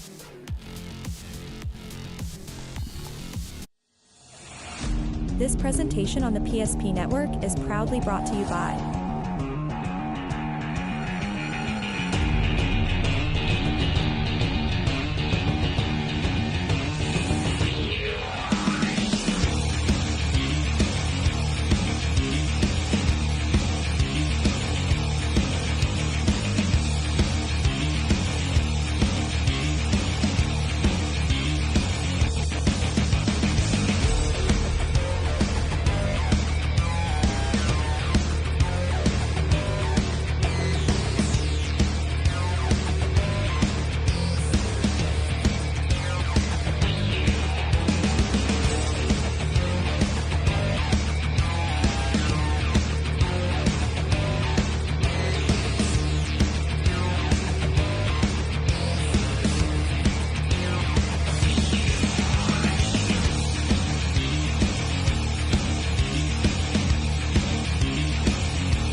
sure to like and follow the PSP Network on all social media platforms and hit that subscribe button on YouTube. PSP Network. It's game day. Whether you're looking for a full-service financial plan or planning for farm or business succession, Planning Team Financial Advisors is here to help you work toward achieving your financial goals. With locations in Bismarck, Garrison, and Center, our full-service team of professionals are dedicated to helping you work towards achieving your financial goals. Visit us online, planningteam.com. Securities offered through LPL Financial, member of FINRA Civic. Investment advisory services offered through New Edge Advisors, LLC, a registered investment advisor. New Edge Advisors, LLC, and Planning Team Financial Advisors are separate entities from LPL Financial. How would you like to turn this into this? With Shaw's Crossroads Fuel to Food Reward Program, you can. Here's how it works. Pick up a fuel tracker card from any of our C-store cashiers. Every time you fill up with gasoline or diesel, use the fuel tracker card to record your gallons.